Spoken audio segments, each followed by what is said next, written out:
Hi, and welcome back to Music and Gear. Today I've got something really special for you guys. I don't even know how to put it to words. When another channel reaches out to you and asks, to do something together, it shocks me. It really does. I've been doing YouTube for 3 years now. And I have the utmost respect for a lot of channels on YouTube. This takes a lot of work to do. And for another channel to reach out to my little channel and ask to do a collab video, that really means a lot to me. Brian over at Searching for Tone, he sent me a guitar. And from what I understand, this has a floating bridge on it. And he wants me to do a full review on it and check out the guitar. And of course, if you know this channel, you also know when we look at guitars, if we find problems, we try to fix them before it leaves the house. So, with that being said, I want to open this thing up because if this is the guitar I'm thinking it is, I have wanted one of these for a very long time. This particular one is more of the budget version, but that's okay. If it's the budget version I'm thinking of the signature guitar, it has the quantum pickups in it, and everyone knows I kind of like those pickups. So here's the box. It's a big box. And yes, we're doing an unboxing. I'm not too sure if he's already unboxed this, but on his channel. But guess what? We're doing another unboxing. I don't want to cut myself with a knife. I'm going to pay attention to what I'm doing here.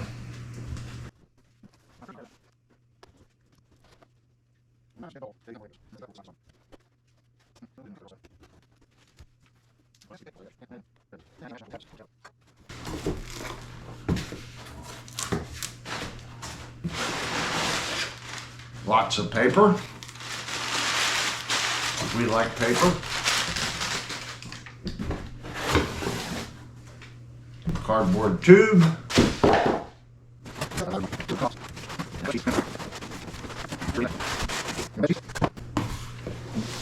Now we're getting to the good stuff.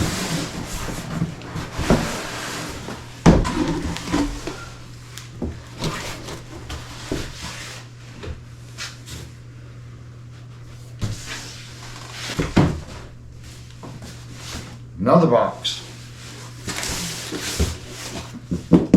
Ibanez. I like Ibanez.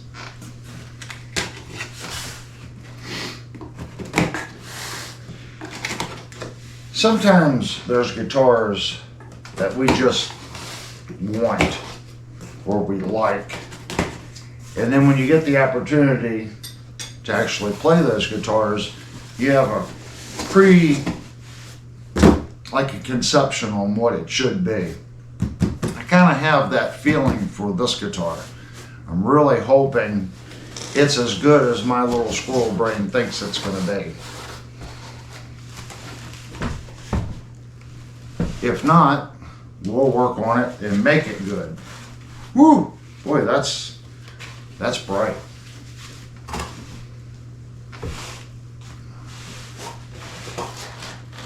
Now in the box, Ibanez has folded up many layers of single corrugated cardboard up here. They've also wrapped it, and it's got like a little neck cradle here. Then it's got a separate little box that they put goodies in.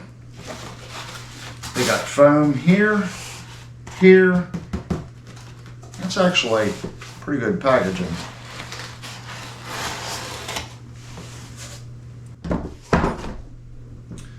And we have a bunch of goodies in the bottom of the box too. Rubber band on the top.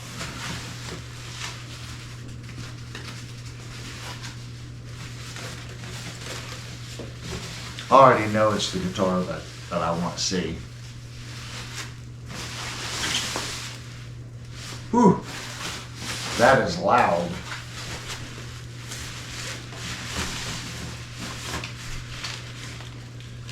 Already feeling the neck. The neck feels good. Got a couple spots. That first little feel felt pretty slick.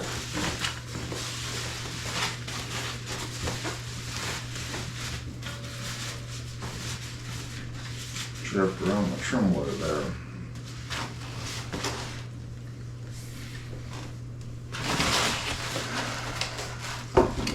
Lots of box stuff.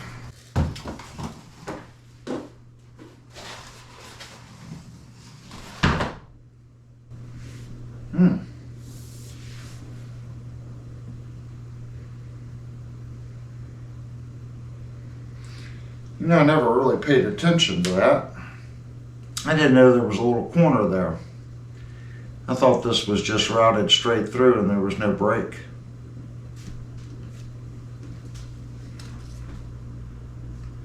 That's pretty cool.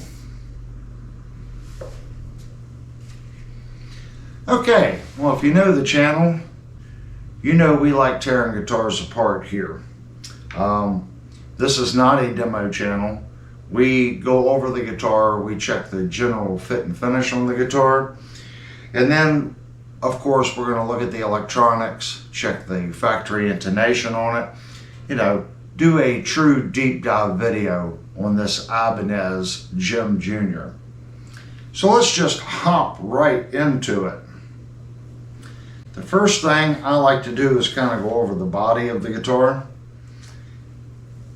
And it is what I call a slab cut. It does have a little bit of a round over right here. It's not much of a round over. I did not get my gauges. Let me get my gauges. So I have two gauges here. Let's look at the 1/8 inch. And that's what it is. So this gauge gives me multiple radiuses and inside radiuses. So putting that on the guitar right there, it's an 1/8 inch round over. It's pretty consistent all the way around the horn.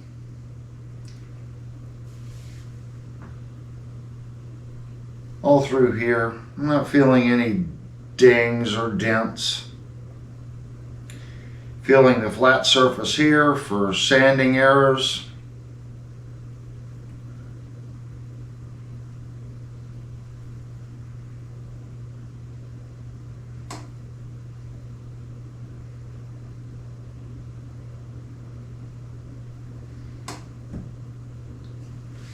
Ooh, I like how they did the jack there on the plug, and our little tag just fell off.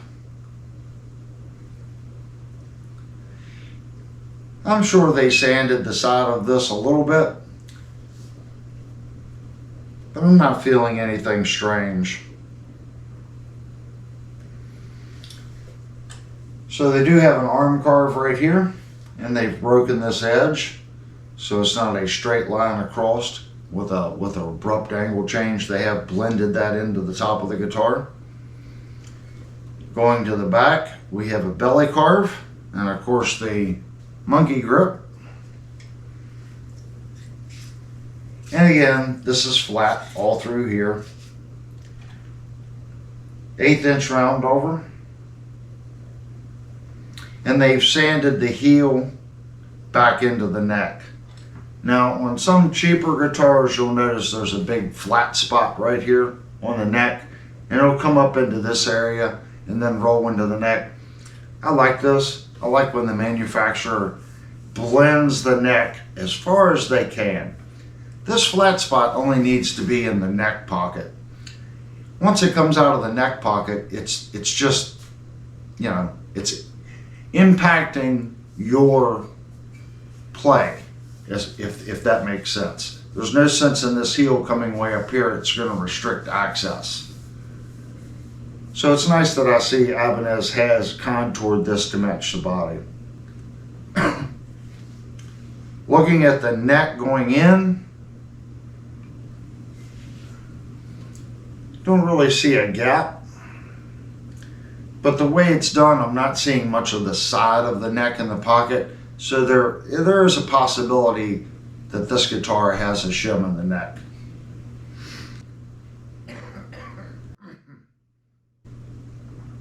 Looking at how the neck fits into the body, not really seeing a gap. There's a little bit of a gap here, but it looks quite consistent. Not seeing anything wrong with that. Now we do have a pick guard here, and it looks bad because there's a piece of plastic on it. I'm not going to take that piece of plastic off the pick guard. I don't want to tap it, see if there's any bounce in the plate.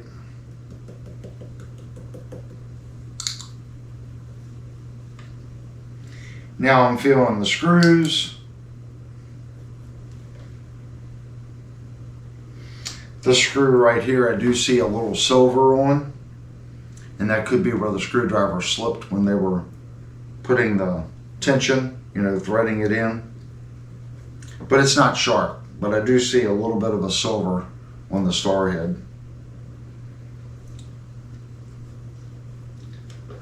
All these screws feel nice.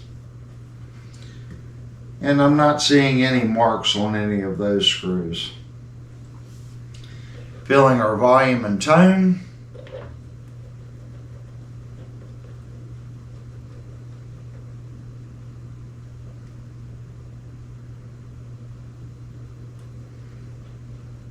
The volume and tone feel consistent, so they have the exact same feel.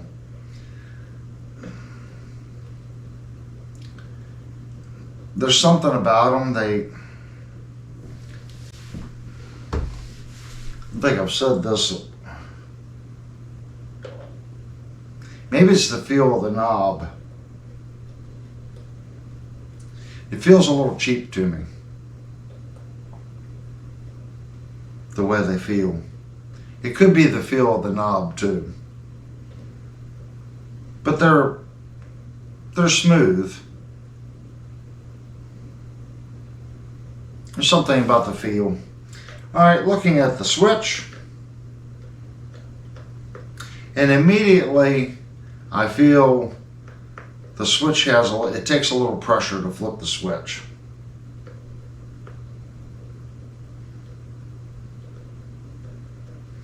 Deflection in the switch. There's very little deflection side to side on the switch. Feels like it's got a positive engagement,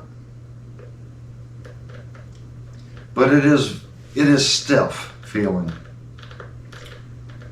But it does not feel gritty. It has a smooth, solid feel, but it is stiff. Okay, going down our neck. Now when I first pulled it out of the bag, I got a feeling of like super smooth on this neck. There's something going on with the neck. It has it doesn't feel like it's finished. It feels like at the shop, if we aggressively sand something and we skip stages, let's say we use a 120 or 80 grit sandpaper on something, it really scratches the surface, and on some woods you'll get this like hair. We call it hair. The wood has hair. Well, you have to sand that out. So if you immediately jump to a finer grit, you get this, it's like stubble that you get when you don't shave. That's kind of what I'm feeling on the back of this neck. It feels smooth, but I feel stubble. And it's across the whole neck. It's not just here, it's everywhere on the neck.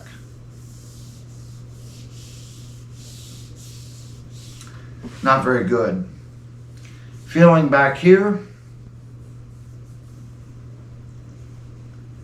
this part of the headstock feels smooth.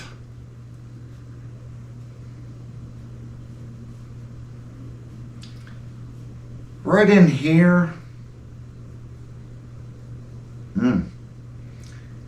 I feel this little inlay dot right here. I can feel the dot.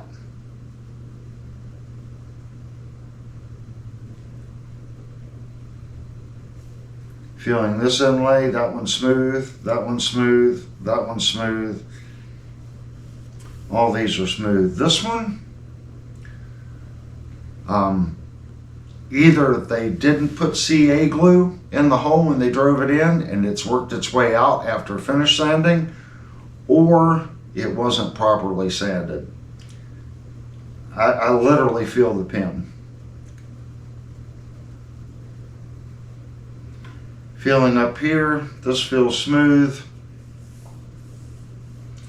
And I feel a little grit right here in the neck, the headstock. Again, about like the back of the neck. It just doesn't feel finished. Looking at the tuners, this looks like a black chrome. Not seeing any spots on the tuners. They do not say Ibanez on the back, so these are just generic tuners. We'll get into playing with the tuners later, see how they feel. On the side of the nut here, there's a blemish.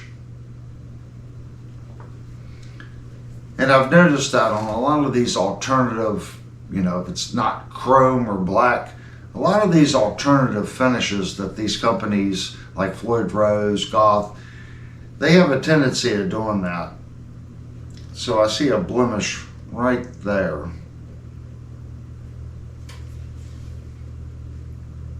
And I see blemishes right here.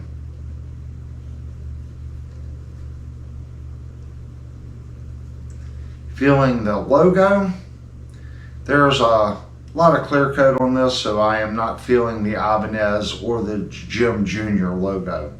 It's completely smooth. We do have a shiplap joint right here. And that's pretty standard for Ibanez on their sub, let's say $800 guitars. This is pretty standard. Anything that doesn't have a multi-piece neck nowadays gets the shiplap joint. Here's our buttons. And the button does appear to be in the center of the horn, facing this direction. Centering the horn that way. It feels tight. Same with that one. And it appears to be in the center line of the guitar.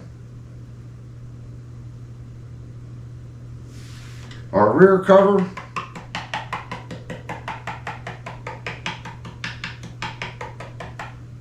it's not bad. There's a little bit of bounce to it. The cover does fit the guitar relatively well. It's perfect from here all the way around to here. And there is about,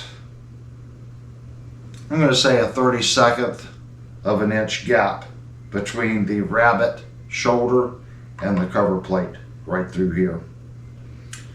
We do have some inserts, washer inserts, ferrules that the screw goes through. They're all below the body. And I do see a little white down in here. And I see a little white right there. And I'll be honest with you.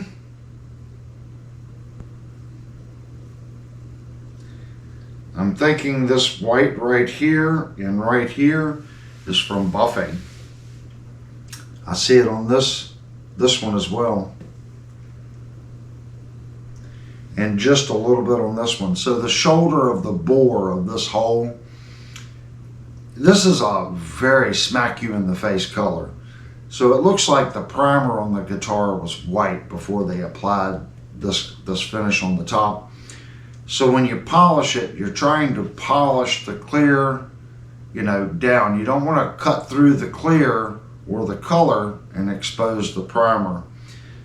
It appears to me in the buffing process or the sanding before clear, either way, they've sanded or buffed through the clear and into the primer here, here, here, and here on that shoulder.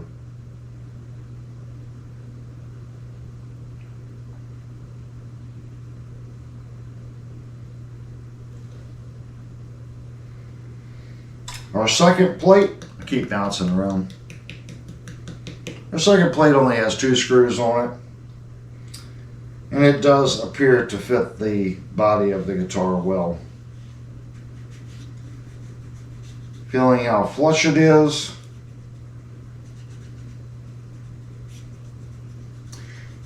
It's not horrible. It is set below. It's pretty much perfectly flush right here. 32nd, 32nd, 64th, 64th, pretty much flush, and that is sticking above the body of 64th. Looking down our neck, I can see the chamfer on the neck, and it caught my eye because I can see the end dressing. And it caught my eye because the light just hit it the right way.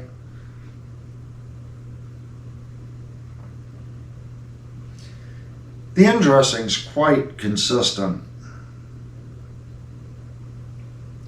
It is a basic dressing.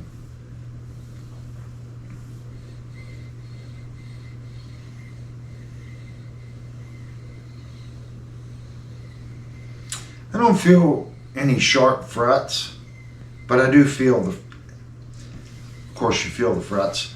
They're not sharp, but since it is a basic dressing, they're not eased like a high-end guitar would be. But I don't feel anything sharp. And this guitar does not have a drastic break angle on the fret.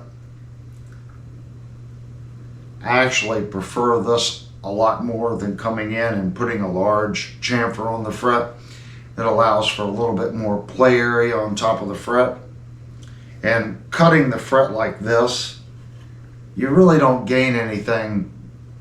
The only thing you gain is less fret area to play on. It doesn't make the fret feel any better. It's how you dress the end. Like I said, these aren't sharp, but it's just a basic dressing. Feeling I believe this is a Jatoba wood, if I remember correctly. Feeling that to the neck.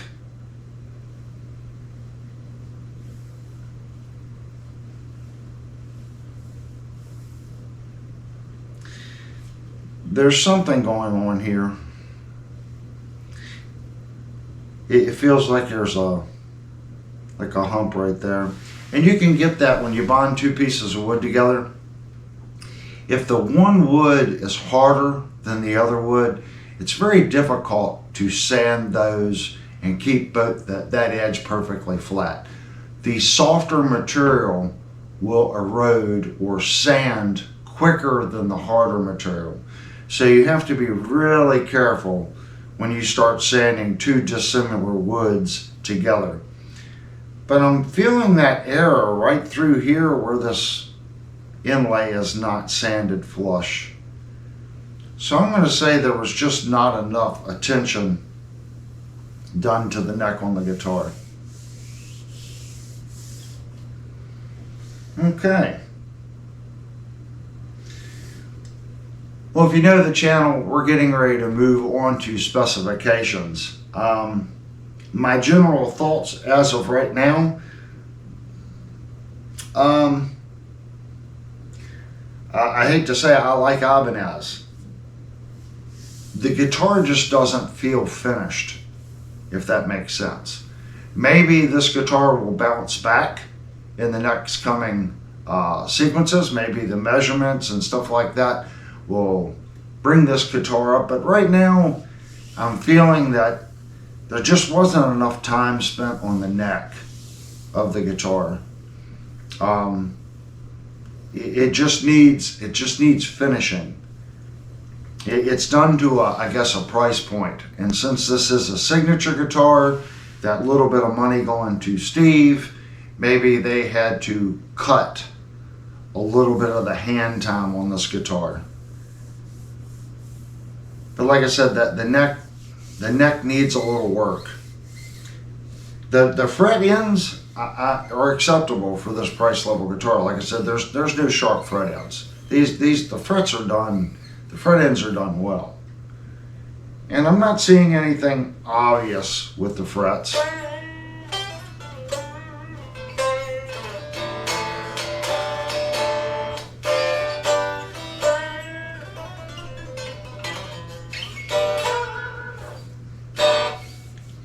Yeah, they have a good feel.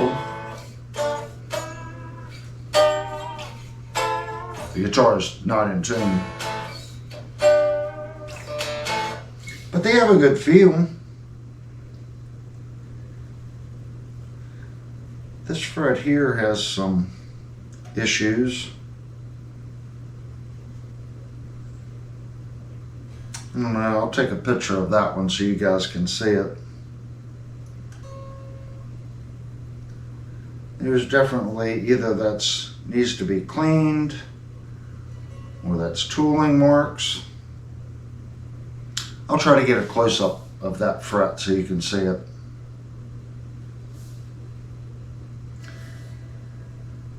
But the other frets seem to be okay.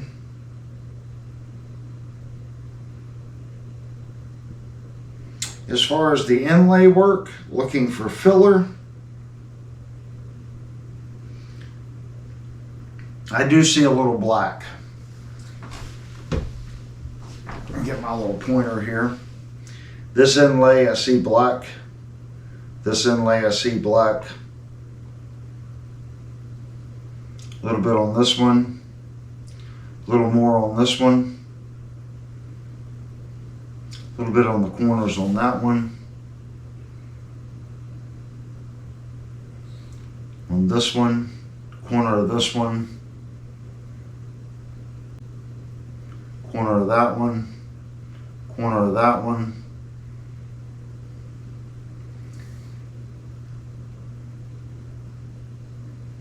It's not horrible.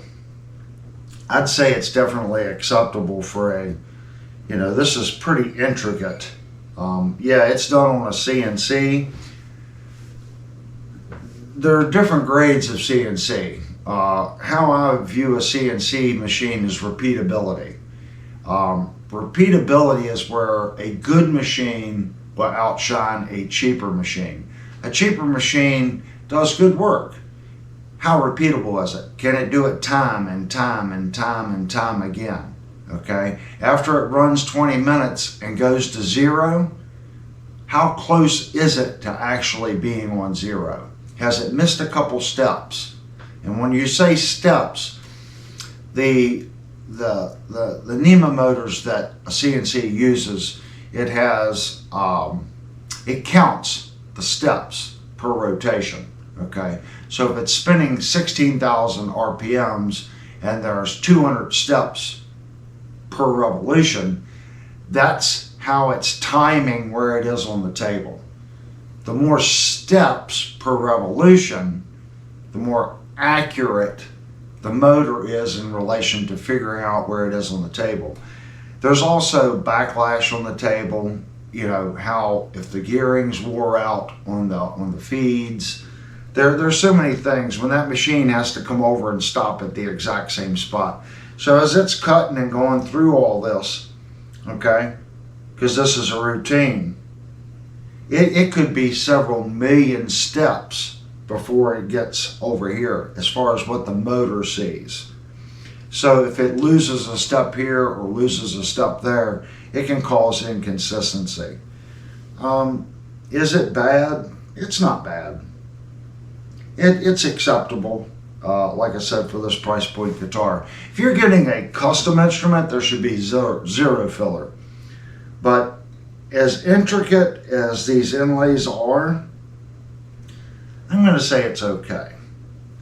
The inlay material itself really doesn't pop, if that makes sense. I like it when it kind of changes colors or it has a sheen to it. This just looks like a white polymer. It doesn't pop out at you, if that makes sense. But I do like it. I like the vine detail that the inlay has. And from a distance, it looks great.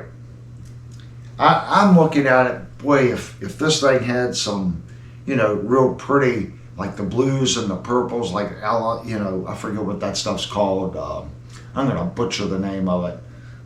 Anyway, if it had that in there, boy, it would add so much. Of course, it would probably add several $100s to the price of the guitar. Okay, let's go down and look at our Ibanez Tremolo.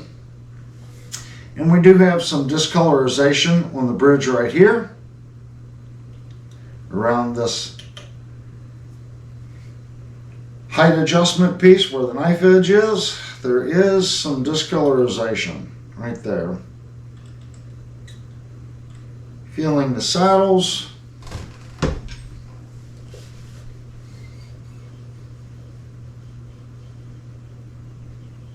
All the saddles feel smooth.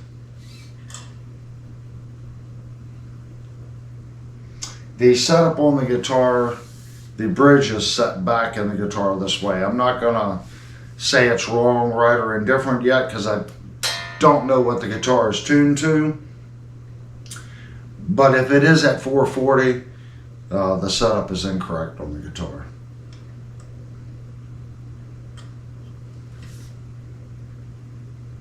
It does appear to follow the route well. Not seeing any issues with that. And our routing in here.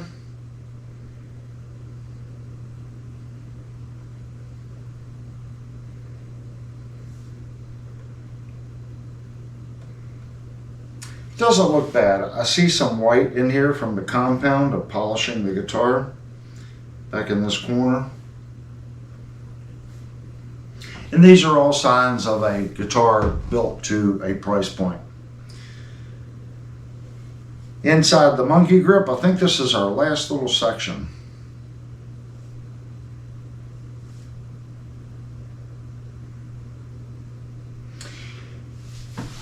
I mean, when I look at it, if I look at this surface right here in the light, I can see etching from where someone went in here like this and sanded this. And that could have been when the wood was raw or in the primer stage or after paint before clear. You really can't get in here to buff as easily as you can out here. So these are the areas you want to look at because these are the areas that require more attention. And it is definitely not near as smooth as these sections of the body.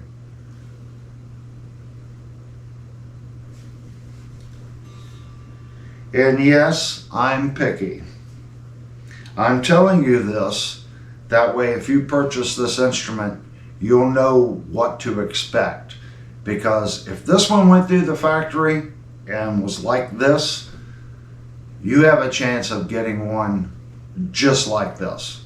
You might get one better, you might get one worse. This one went through. So I am pointing out everything on this guitar. So when you purchase it and you get it and you see these things, you are aware of it. You know, does that make sense? Would this bug most people? Probably not. Like I said, I'm just really picky. I'm here to point out what I see, and then you make the decision whether or not the general finishing on the guitar is good enough for you. All in all, for the Ibanez's I've been seeing, the finish on this guitar is below what I'm used to seeing from Ibanez.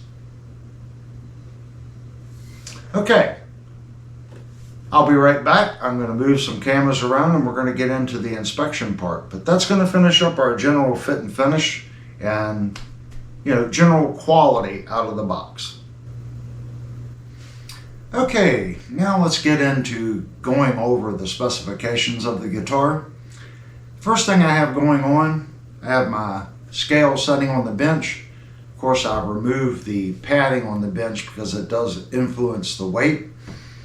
So when I switch over to pound ounces, here's our guitar. So in pound ounces, we have 7 pounds, 2.7 ounces. We're going to switch it to grams.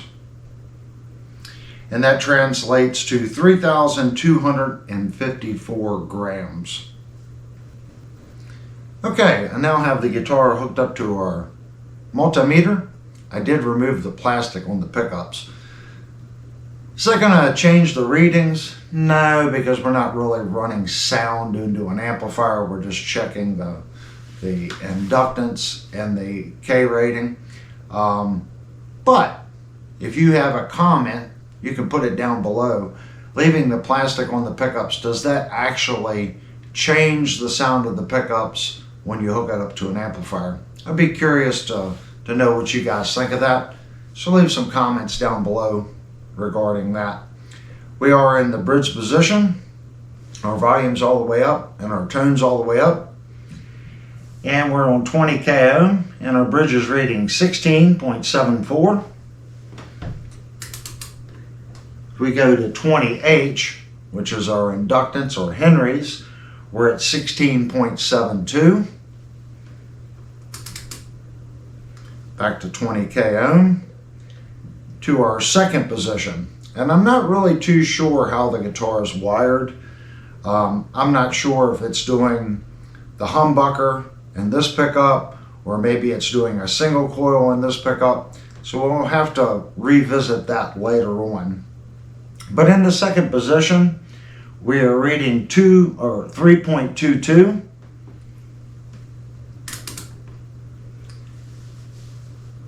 (20H), we're reading 1.34.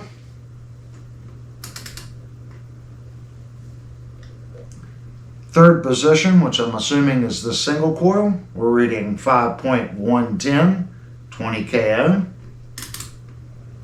And inductance, we're reading 2.11. 20 KO in our fourth position, we're reading 2.32. Inductance at 1.04.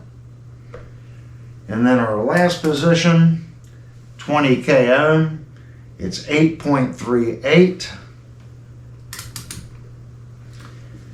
And our inductance is at 4.23.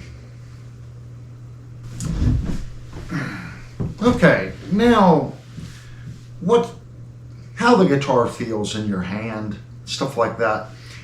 I believe the neck radius, the thickness of the neck, how well the frets are polished, how well the fret ends are dressed, all these things contribute to how the guitar feels in your hands.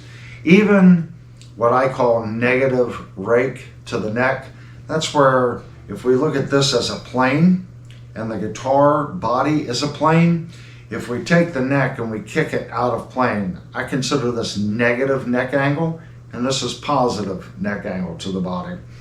I actually like a little negative neck angle to the body. Looking at this guitar, it doesn't appear to have that much negative rake angle. I mean, I can usually look at the fretboard right here and the maple and look at how it intersects the body and I can kind of see it.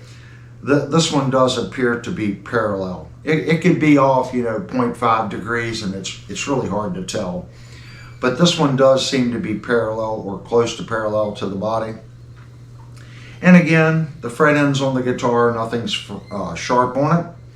But I do want to take some gauges, and I did not look this up. Since this is a shred air guitar, I'm going to assume 7.25. It's not going to be that. And if it is, that's kind of strange. Here's a 10. Again, I'm going to say it's most likely not a 10. 9.5. I don't think it's a 9.5. And you guys are hollering at the screen right now going, just get to it. Part of our videos is this type contact. A 20, I don't think it's a 20. Here's a 17, I doubt it's a 17. Here's a 14, a 15 that I just put over there, a 12, and a 16. We'll start with the 12. So we're going to start with the 12 right down here at the base.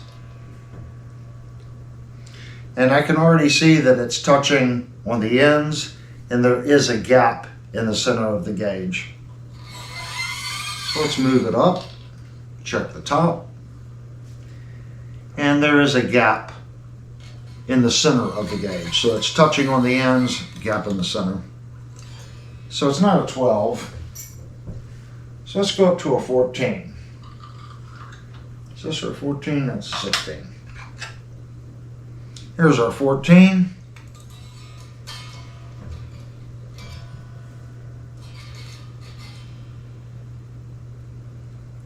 That's pretty close.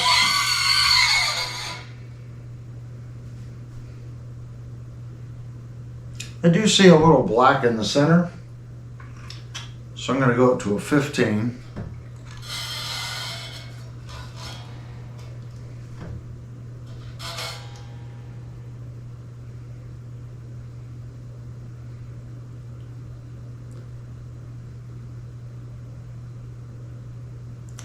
It's kind of hard to tell. I think I still see a little black. That's very, very, very, very close on the 15. So we're going to save the 15. We're going to pull the 14 out.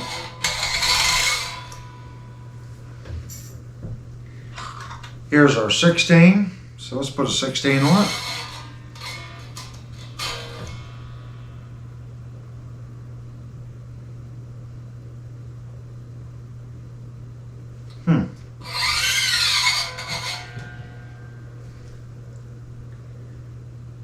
Now I'm seeing just a fraction on either side. So I'm going to say it's like 15.5 is what this one is gauging out at. Okay, I have my calibers. Turn them on. First thing we're going to do is go over our width. So at the very top at the nut,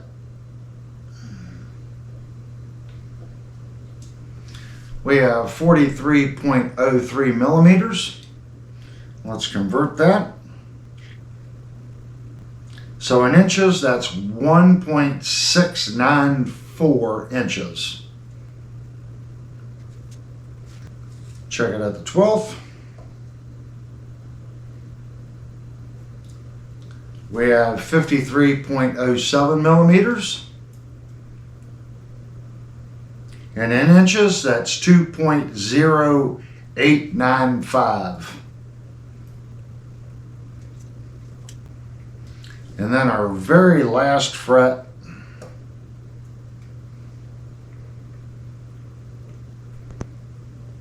is 57.74 millimeters. And in inches, that's 2.273.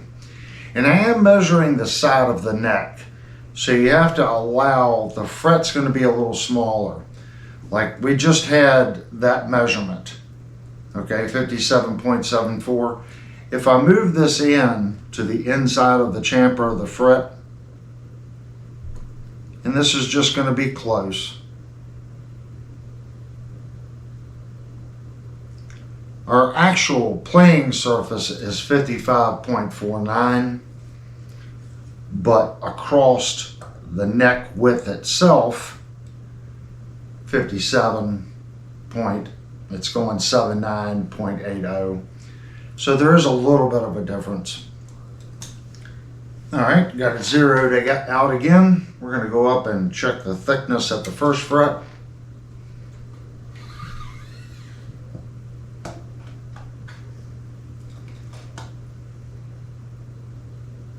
So neck thickness at the first fret, we have 19.65 millimeters, which translates to 0.7735 inches.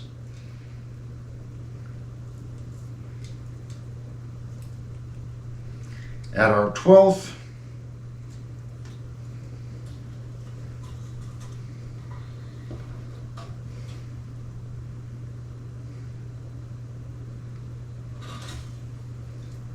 we have 21.98, which translates to 0.865. And then checking where the neck flares out and the neck starts getting thicker. That's right here. So 13th, 14th. So basically right at the 15th fret, that's where the neck starts sweeping out to go into the neck pocket.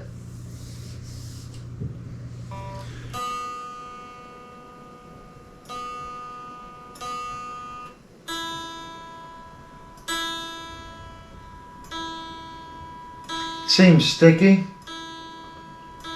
as far as what happens when you pull back on the tuner and it drops.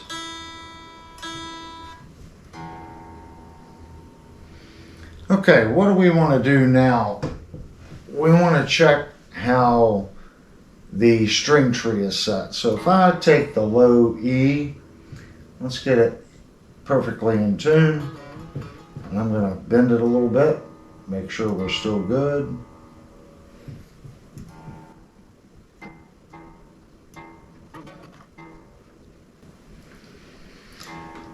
Now a properly set string tree and angle of the head pit of the headstock, you should be able to tighten the neck and it not really affect the tune of the guitar. So let's put the Allen tool in.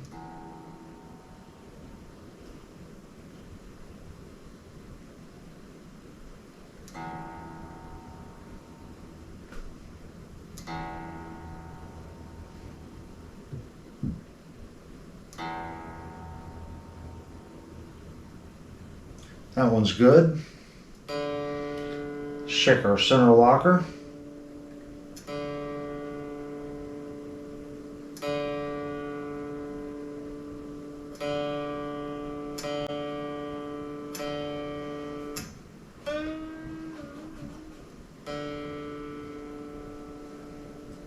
Let's check the center.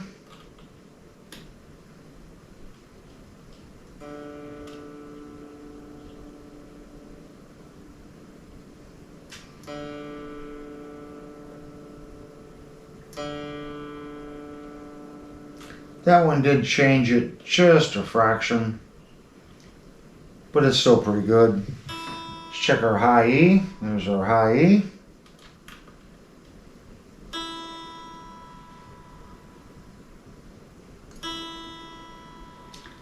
So the string tree is set in a good spot. That's not an issue. So they do have the string tree set properly. So now I just want to go through and get a decent tune on the guitar before we go through the intonation.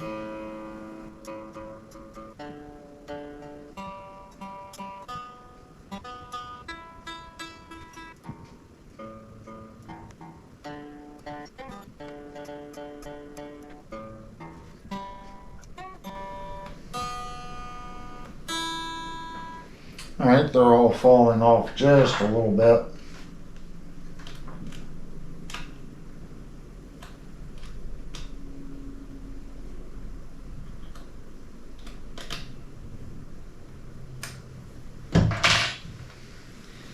Okay, let's give it a solid tune. There's our E. Let's check E on the 12th. E,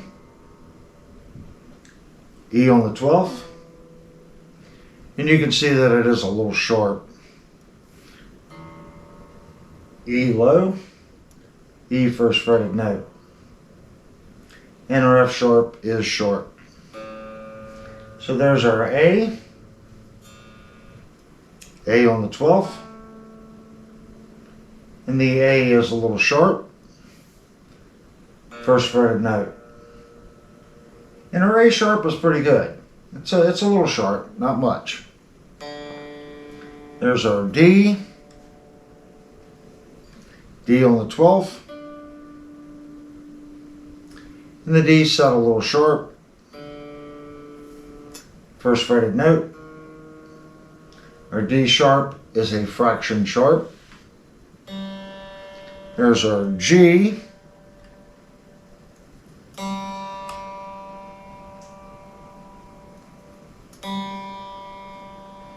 G on the 12th, just barely sharp, first fretted note. G sharp is just a fraction sharp. There's our B,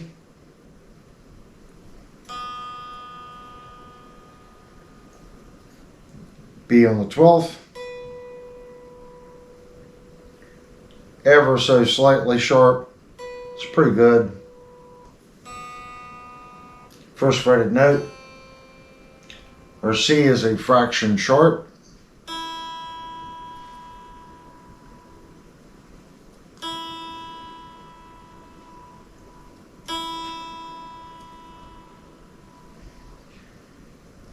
On the 12th, high E. Very good. First fretted note.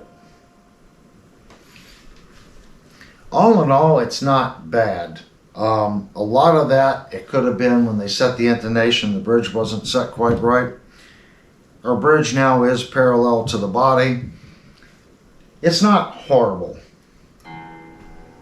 There's our E. So if we bring our E up to tune,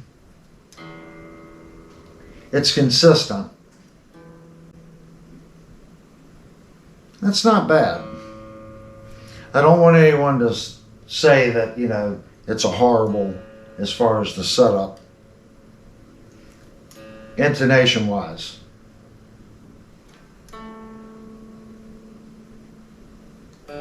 They are just a fraction sharp though. And the first fretted note is not that bad. So all in all, I'd say the intonation isn't horrible. All right, let's look at our string action height.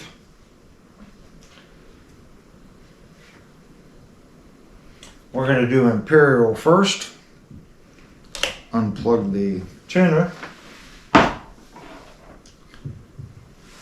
So on the 12th with imperial, it is set at 0.8, well actually 0.085, maybe even 0.0875. It's quite high. Our high E is set at the 12th at 0.070. So for you metric guys, let's do a metric.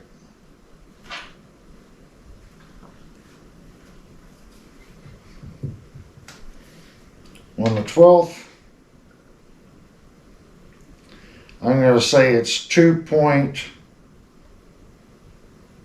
I would say probably 2.2 millimeters on the 12th and 1.75 millimeters on the high E. So that's relatively, it's kind of high for a factory setup, not going to lie. Normally 0.065 to 0.07, that's an average factory setup. So this one is a little on the high side. Okay, for you guys don't get it, but at 12 o'clock, which is coming up very shortly, I have a phone call from the gentleman that sent me this guitar. So I'm going to stop recording and I'm going to go talk to Brian, and we're going to discuss the future. The future of YouTube. All right.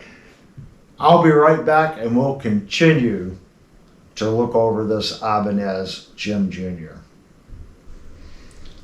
Okay guys, I forgot to do a couple things, some important things that we normally do on this channel, and that's checking the frets for level, and also want to look at the neck relief on the guitar, so let's actually do that first. So I'm assuming that this is a 25.5 scale length. So let's look at how the factory set up the neck relief.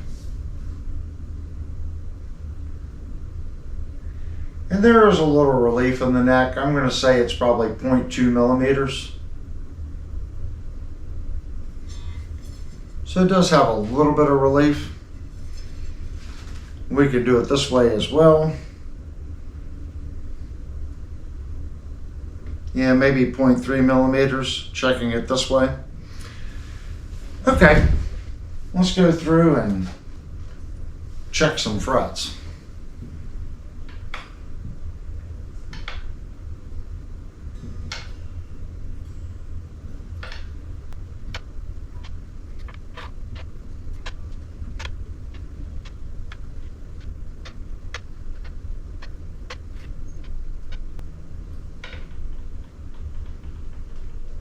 And right here, 5th fret between the D and the G.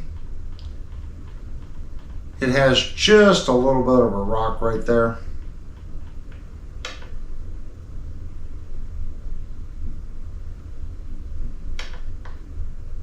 And it goes away right above the B. And that is just barely rocking there, guys. But I'm pointing it out because it is present.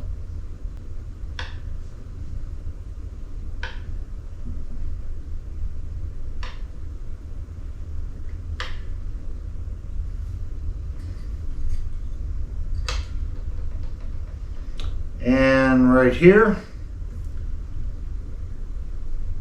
7th fret above the E, a little bit of a rock, a little more than the last spot. Again, below the E, above the A, and it continues all the way to the center of the D and G. And it's a good above the B string.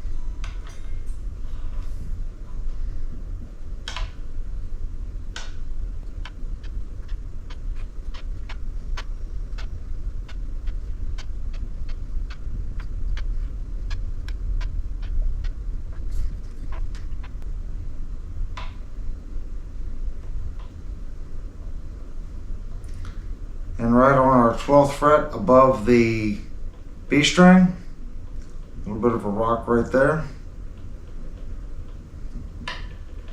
And it gets worse as we go between the D and the G. Still present under the A, still present all the way up to the E and above the E.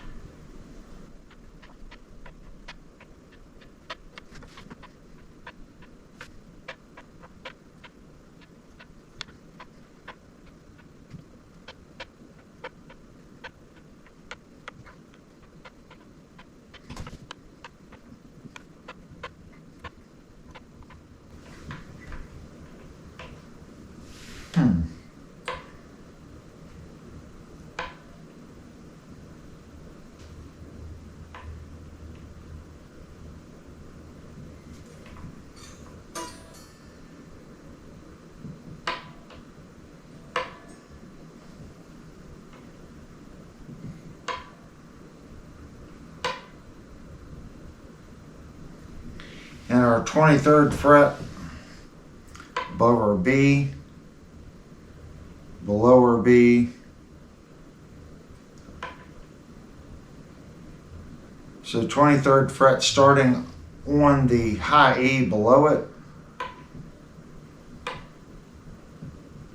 Still present between the D and the G. And goes away under the A. So this spot in the 12th, I would call those high frets. The two spots up here, really most people wouldn't call. All in all, it's not horrible. It's not the best we've had on the channel. But the 12th fret here and the 23rd, that's what I'm seeing. And the two little spots up there. All in all, it's not horrible. None of the spots are, well, these two it does rock. I'd say if this was my guitar, I would definitely correct those two. Okay. The next thing we need to go through and look at is doing a demo on this guitar. I think we've pretty much checked everything. I did play with the tuners when I was adjusting for setting up checking the intonation and retuning the guitar. The tuners feel okay. They don't seem like they're gritty. They are non-Ibanez brand tuners, but they feel decent. The guitar has a locking nut. So you only have to get the guitar in tune and you lock it down. The fine tuners are going to do the rest of the work. Do you need locking tuners on a guitar like this? It just makes string changes quicker. And a higher ratio makes it a little bit more, well, it makes it easier to lock in as far as when you're moving small increments on the tuner. But these feel okay. Like I said, they don't feel scratchy. I didn't feel them slipping per se, but again, we have a lock nut. All right, let's get to demoing and listening to what this guitar actually sounds like.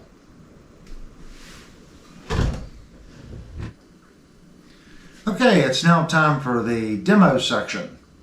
We are plugged into our THR-10 Mach 2 amplifier, coming out of the headphone jack directly to my interface into your computer. We are on the clean channel because if you're buying a Jem Jr, you're definitely playing it on clean. Let's get some clean tones.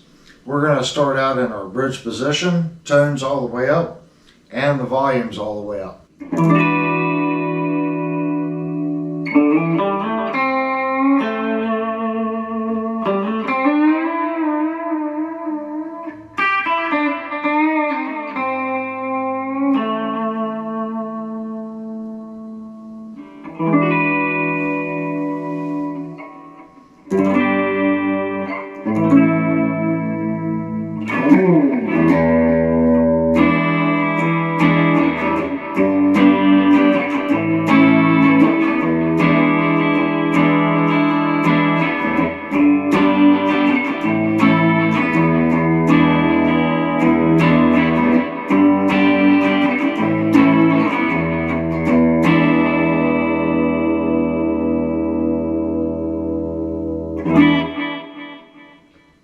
Up to our second position.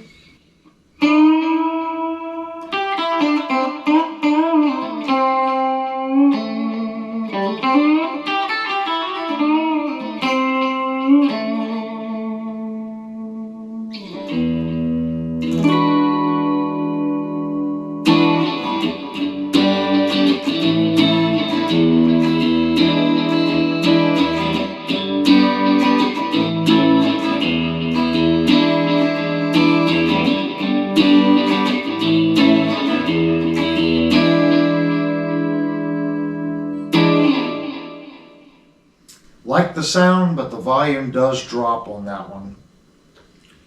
To our third position.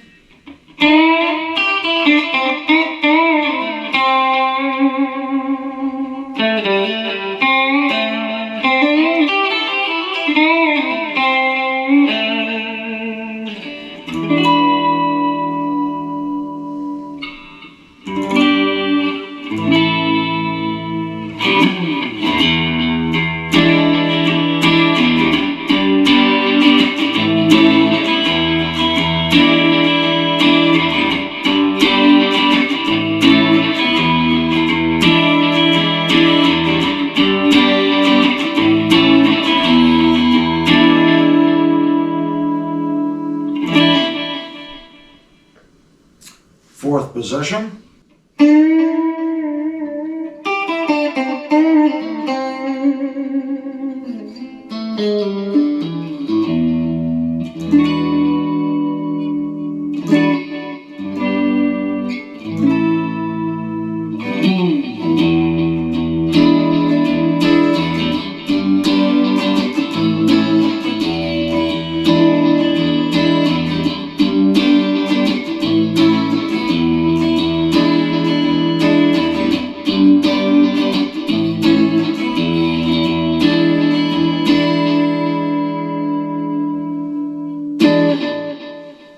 Again, really nice sounding position, number 4, but the volume does drop.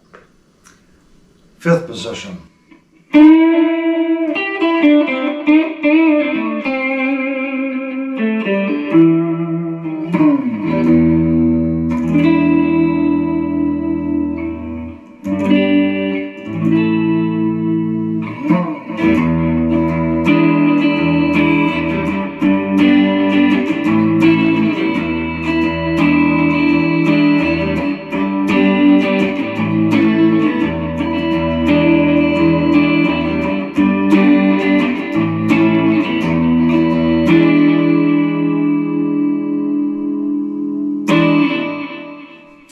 Fifth position sounds really good, and there is a bump in the volume. Let's go back down to our bridge position.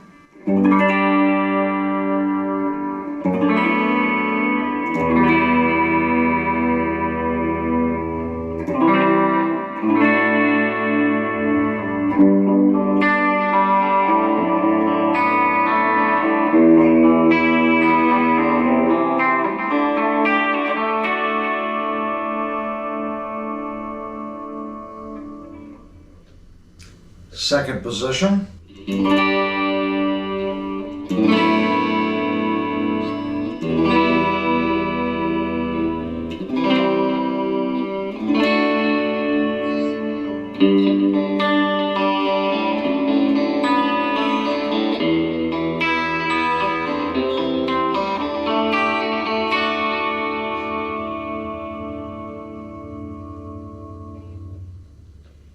Third position.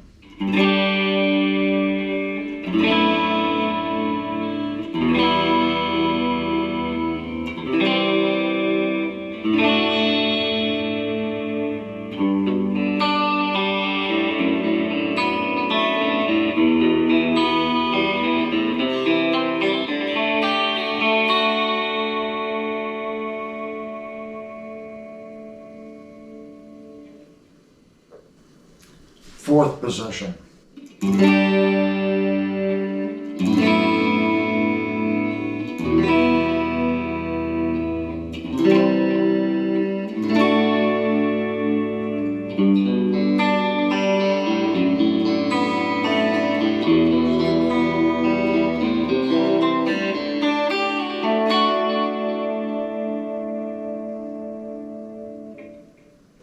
Second and fourth position, definitely my favorite, but there is definitely a volume drop. Fifth position.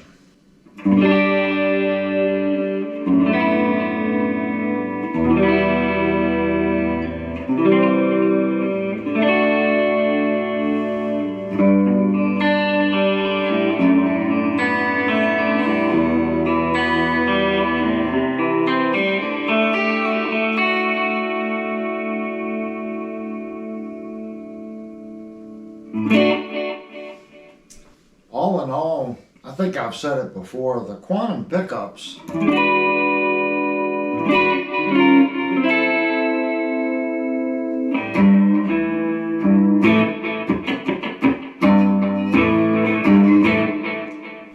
they have a nice sound. Fourth position.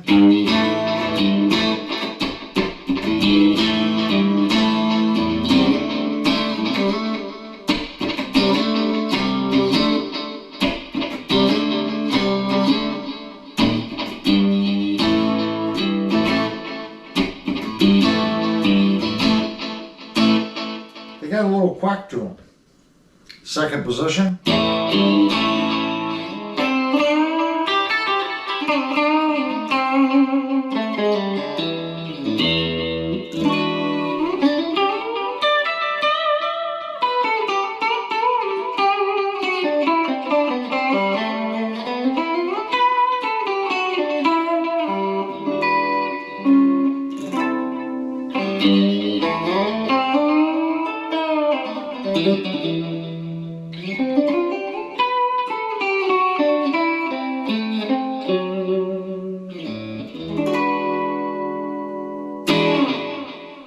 Good sounding quantum pickups. Now let's check out the crunch.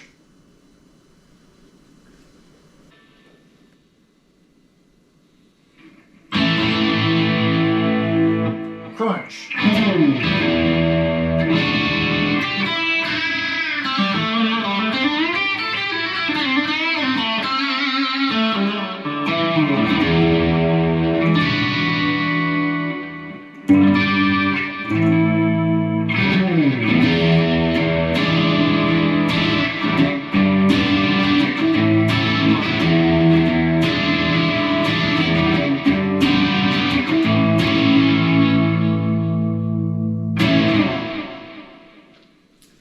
Second position.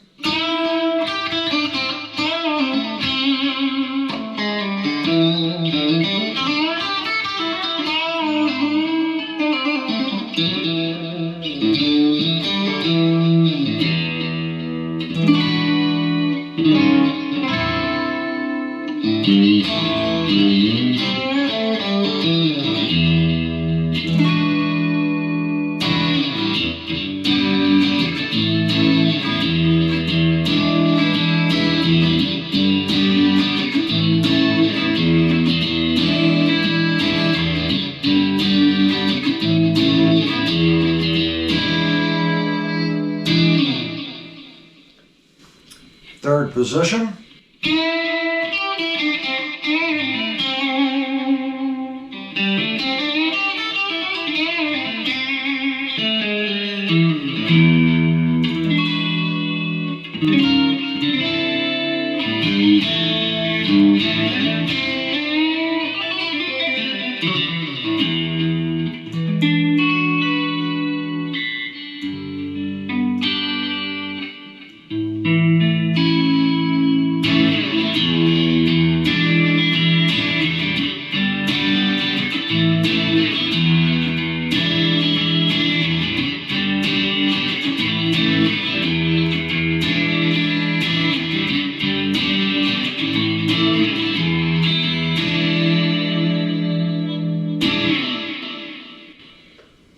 Up to our fourth position.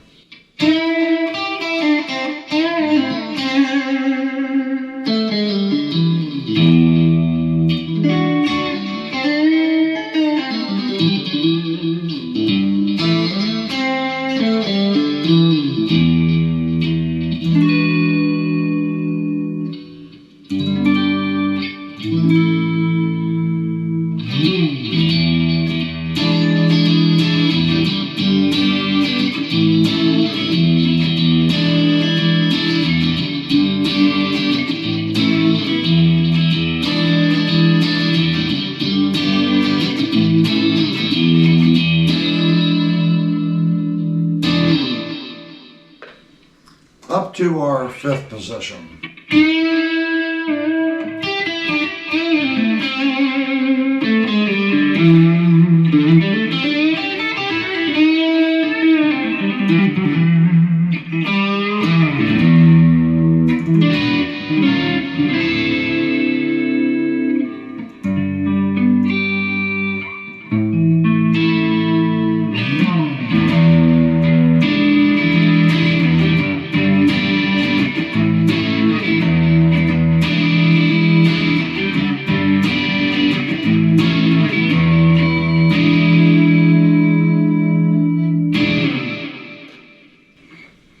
Alright, let's crank up the gain a little bit, get out of the crunch mode.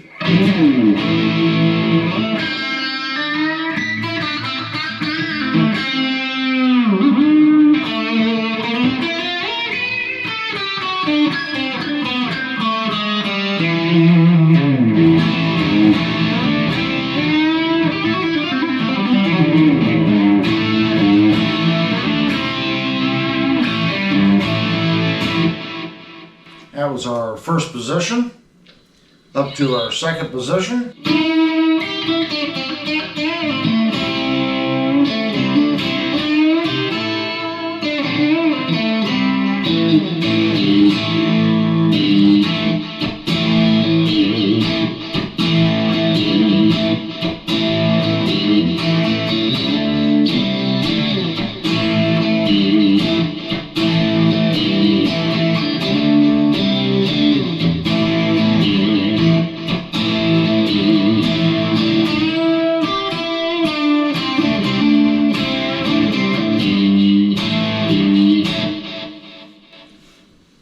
That second position is definitely cool. Third position.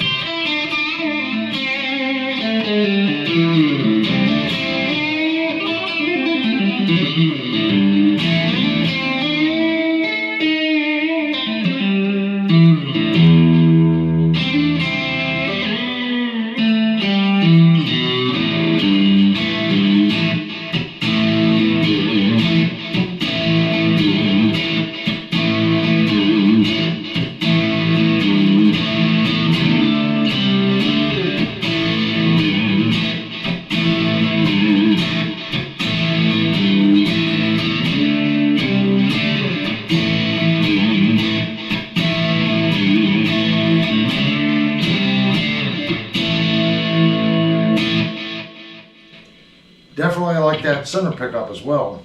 Fourth position.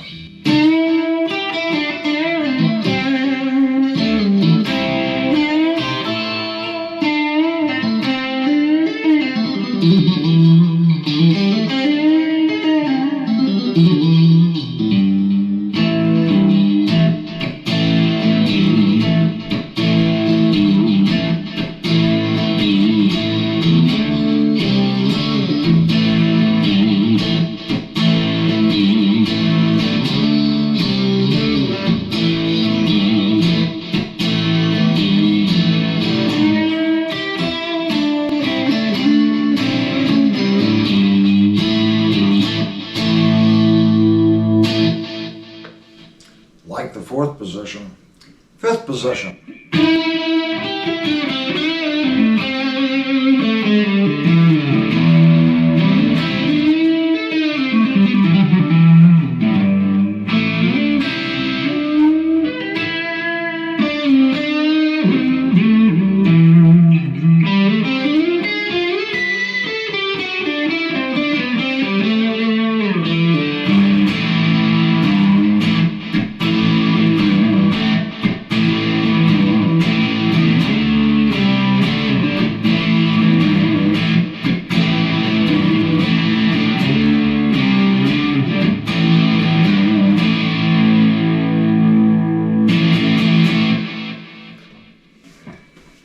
Quite good sounding.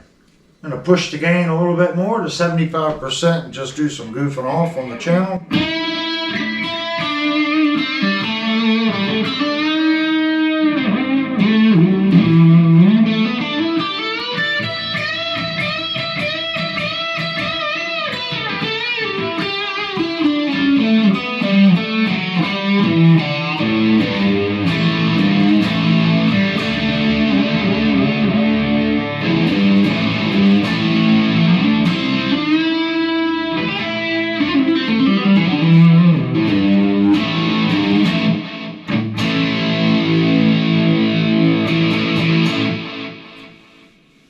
This is not a high gain channel, so I'm kind of pushing it.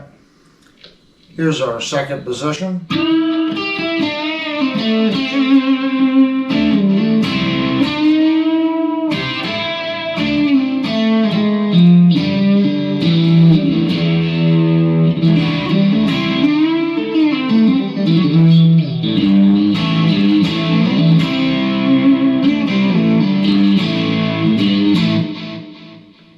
Third position.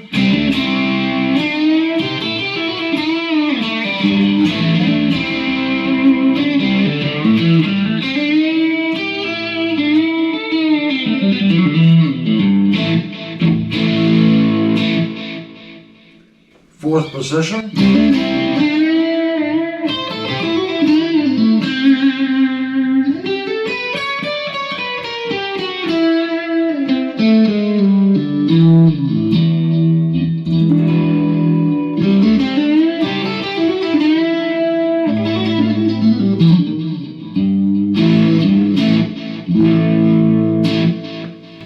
Fifth position.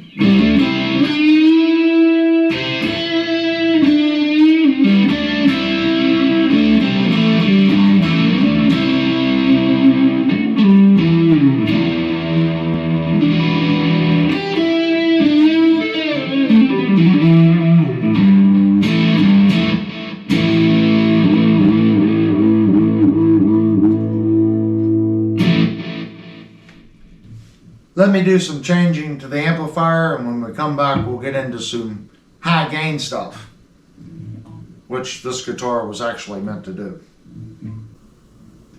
Okay, now it's time to actually get this guitar to do what it was actually designed to do, some high gain stuff. So we are still running our Yamaha amp. It is running through the interface. I do have it on the special channel. And let's give this guitar a whirl. We will go through all the settings, and then I'll do some noodling around just in the bridge position. So I'm going to play stuff that I normally play. That way, if you have watched this channel in the past, you can do a comparison on what this guitar sounds like versus some of the other instruments that we've reviewed.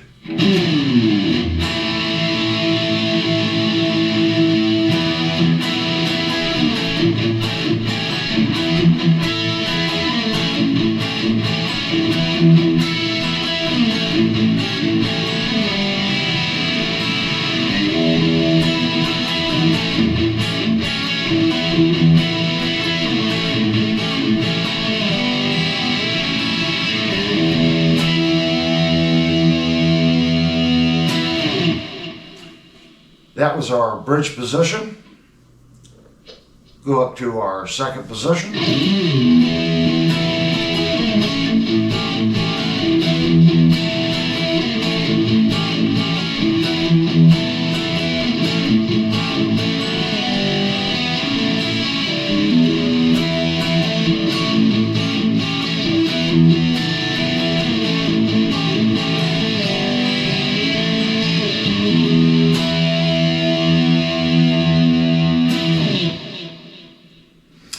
Something I noticed on the gain settings, the second position doesn't seem to drop in volume and gain as much as it did in the clean. Our third position.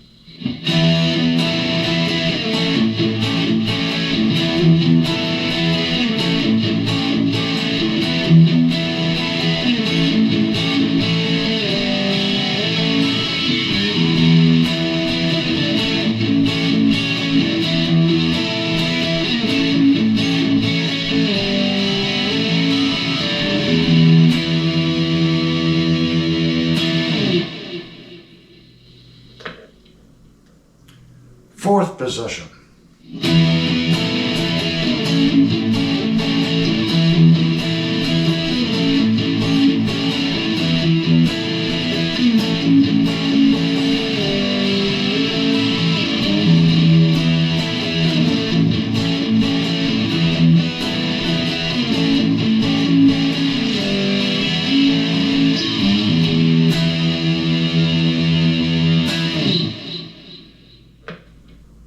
Fifth position.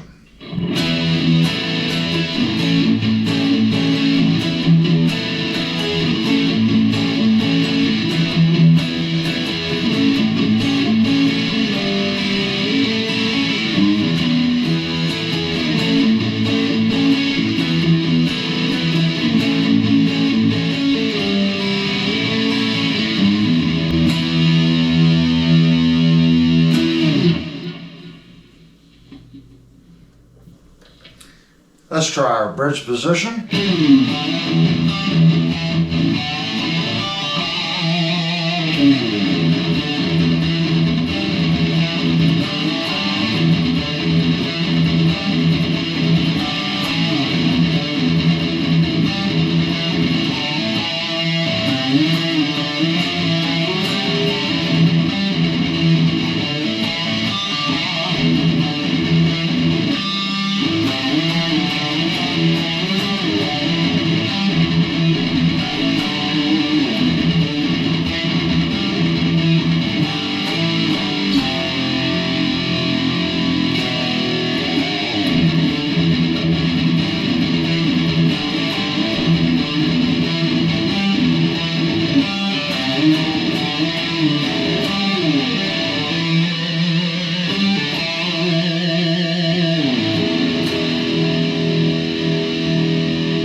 Pretty awesome. Okay, now it's time to really move our inspection to the next part. That's where we disassemble the guitar and we look at the neck pocket, and we're also going to look at the electronics. And just so you know, I just literally finished all the demo recording on this guitar. So the demo section that you're going to hear or have heard is as the guitar was sent to me. You can't really inspect all this and then use the stock strings. So I've elected to do all the demo, final thoughts and all that actually before we open this guitar up. May have to go back and redo the final thoughts. But let's move on and see what makes this guitar tick. If you don't have one of these, you need one with a Floyd Rose, especially if you're taking all the strings off of it. If you take all the strings off, the springs underneath the guitar will force the tremolo back, and that puts a lot of stress on the knife edges. This has a little rubber pad on the back of it. You place it underneath the tremolo, and it will prevent the tremolo from going back too far, causing issues with the knife edge. So the first thing we're going to do, we're going to take our 3mm wrench. We're going to unlock our nuts. And I know some people claim you can just cut the strings right off the guitar. You might be able to. I do like loosening the strings, so it's not such a shock to the piece of wood. Since you're taking all the strings off the guitar, in our case, if you're just doing this, the neck shouldn't move too much in the amount of time that it takes to restring the instrument and for this inspection. But if the neck and the string pressure is not on the guitar for, let's say, a week or two, you can pretty much guarantee you will have to do some neck adjustments.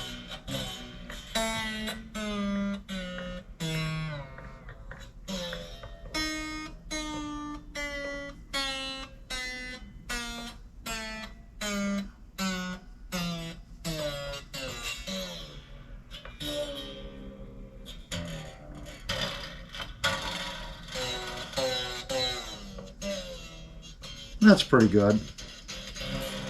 That's loose enough to where all I need to do now is to take my 3mm and come in here and take the strings out.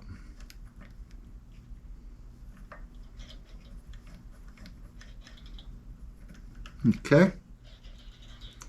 That one is stuck. Sometimes you can do this, sometimes you can't. Yep, that one come out. Sometimes that string will actually get under the block. And I'm retightening these as I go. I don't want that little locking block falling out of the guitar.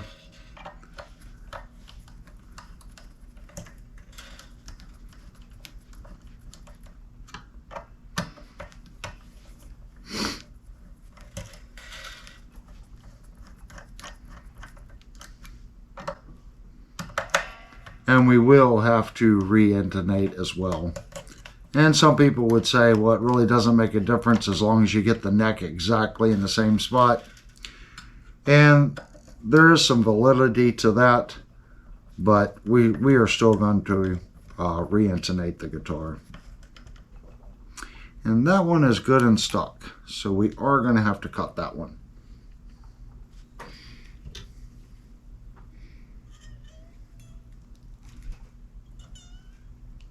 And I left my good pliers upstairs.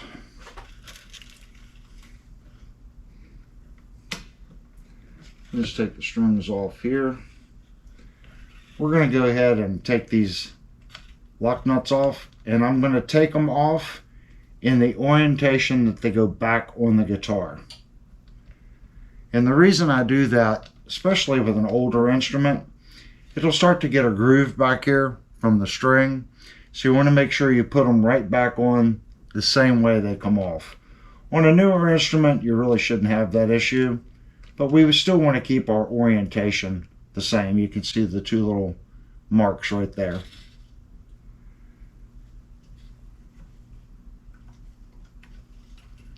There's quite a few wraps on these strings from the factory.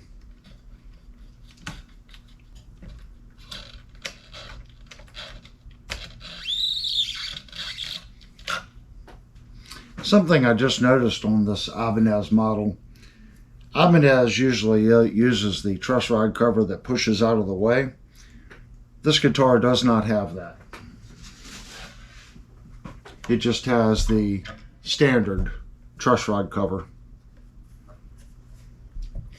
Alright, we're going to take our bridge vibrola bar out. And we're going to try to get this string out. Sometimes these smaller strings, they will get hung up under the block. So you have to,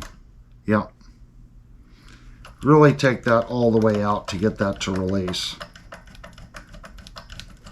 So again, we want to lock these, make sure the blocks do not fall out.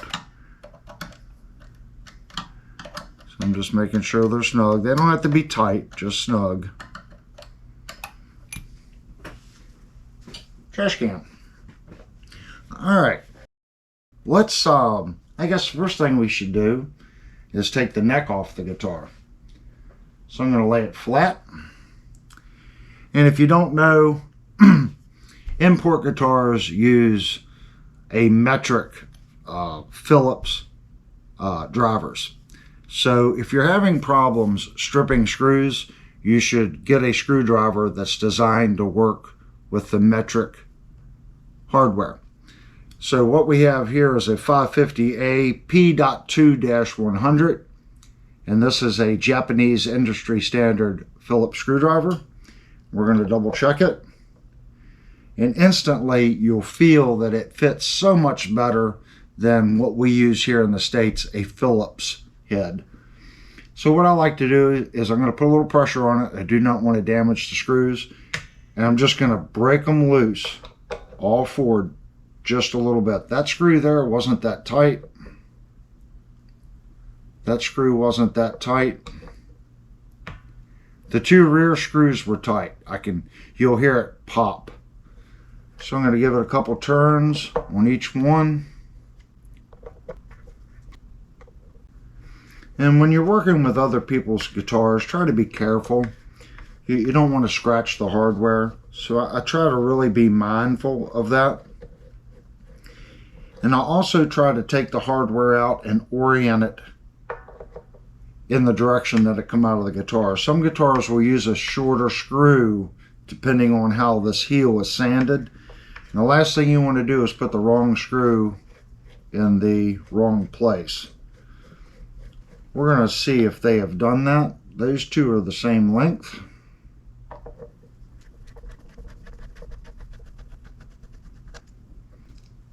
That one's the same length, and the fur will come out of that one.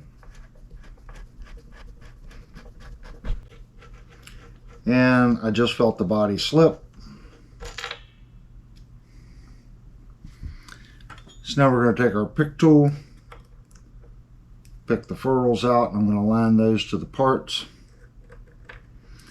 And there is a little playroom in this furl. I can move that furl around inside the bore. So there is a little bit of playroom there. Looking inside of here, I'm actually not seeing trash. A lot of the budget guitars, what they'll do is they'll overbore these holes, and when they go to put this furl, the spacer in, they'll put a bunch of garbage in there to get this to align flush to the top, and then they tighten it. I'm not seeing that in this guitar. I'm seeing bare wood and finish in all four. And just a little bit of white right here, polishing compound. So let's flip the guitar over. And let's see how tight the neck pocket is. And you can see it has a little bit of movement. And it has to have a little bit of movement, that way you can adjust the string alignment.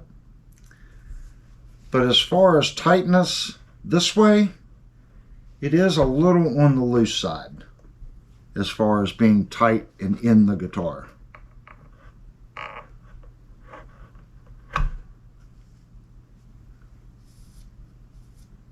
So here's our neck. And I see two spots right here. I don't know if you can see that. We also have some rubbing here. And nothing on this side. And this edge has been eased to match the relief right there. Now, right here, I'll just use my pick tool. I do see a little debris right there, and it just literally fell out. So I'm going to try to tap it. And you can see how it just come out. Feeling the holes, they don't feel bad. If this isn't properly pre-drilled and they put the screw in it, it'll cause like a little hump. This one does have a little bit of a hump there, but it's not bad. We will take care of that before we reassemble the guitar. Next, here's our neck pocket. And I do see that they're using a very thin primer for a sealer. And I can tell that by the way it's soaked into the wood. But the side of our route right here looks good. The side of this route looks good. I do see a little tear out right here. And I'm going to point right to this pin. So you can see it there. There's a little tear out. And that's going to be hard to machine, because as the machine comes around, it's going to want to rip that section apart. So I'm not going to be overly picky about that. But the neck pocket is clean. There's no debris in it. And I don't see any step over marks. It's a nice flat pocket. So that's good. So now let's take the pick guard off and let's look at the electronics. Let's see what's in here electronic wise.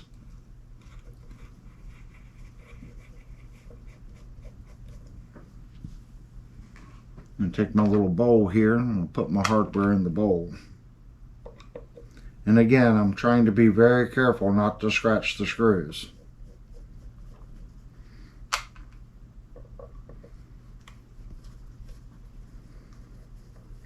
As I understand it, the Patreons over at Searching for Tone actually purchased this guitar. So if you're a Patreon on that channel, have faith. Some people would say I'm very good at this. I try to do my absolute best with every guitar that comes to my home and my shop. I am extremely picky, so I do take care in everything that I do. So when Brian receives this guitar, I can guarantee you that it will be 500% better than I received it.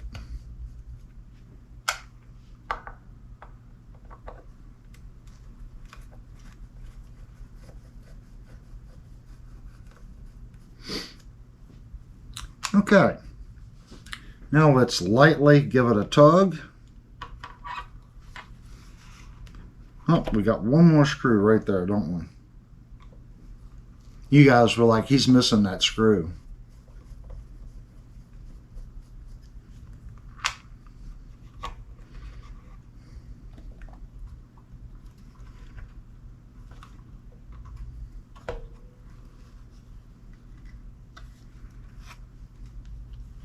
And here's our electronics.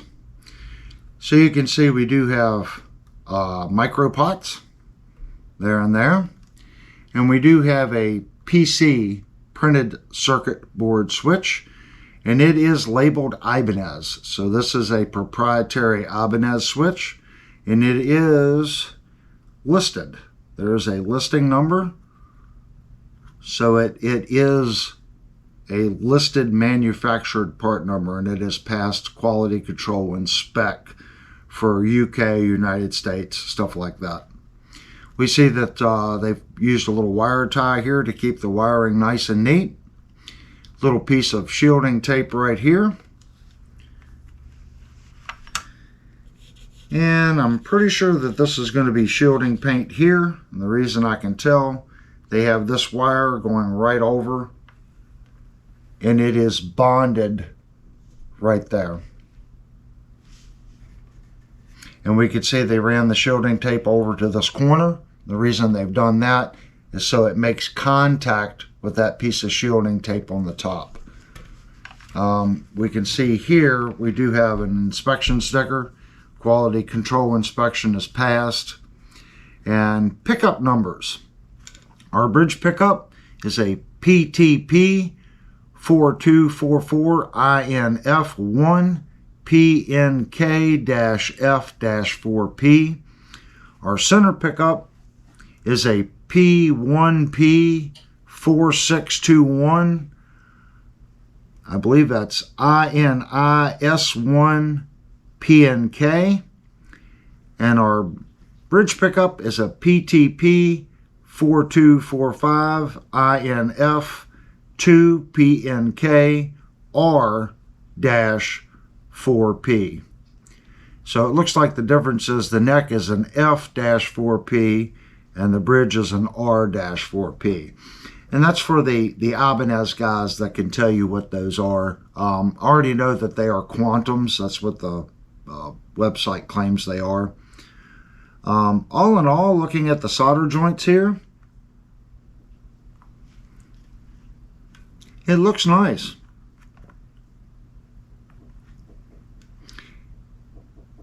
And these have hung pots in it.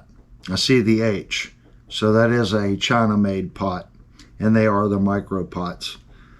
Looking at the solder joints, look good. There's a nice round ball. So that means it was to temperature. It's nice and shiny. But they didn't get it so hot where it flowed out over the top of the pot, creating excessive heat. Exact same thing with the switch. The puddling looks nice on it. The only thing I can see is right here, there is a good 3/32 to 1/8 of an inch of wire before the shielding. Would that ever cause a problem? Probably not. There's nothing right there. It looks nice. It's nicely done. Looking at our routes in here, they have two different route routines. So you can see right here, this is the base of our route, and right here, here, and here, they've routed deeper for these screws that are holding the pickups. We also have a deeper route right here, and that's for our switch. So we have a couple elevation changes. It steps down from here to there. And it's really hard to look at the step over rates and stuff that are in here on the sides due to the shielding paint has a texture. But looking at the base of the route, it looks good. I'm not seeing any issues as far as the routing. There is a slight shoulder right here. And the only thing I'm seeing is right here on the corner. And that's just from tear out. But the only thing that concerns me right here, this is going to chip. I can guarantee it. This little corner where it's painted, I can already see a hairline fraction. And there's a little bead of paint on the side. So feeling that edge, yeah, right there.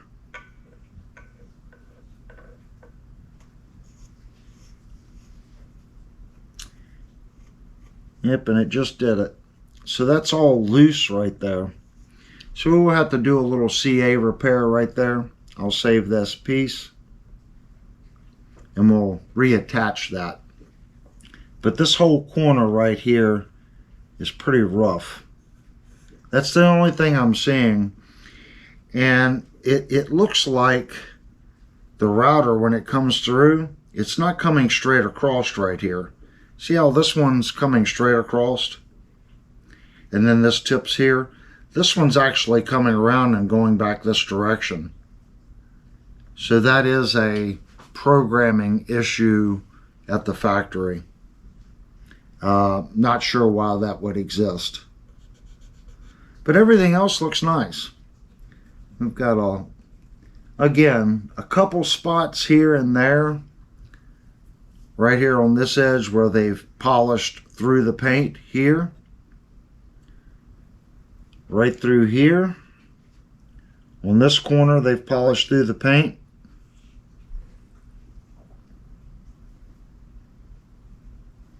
That's the only spots I see.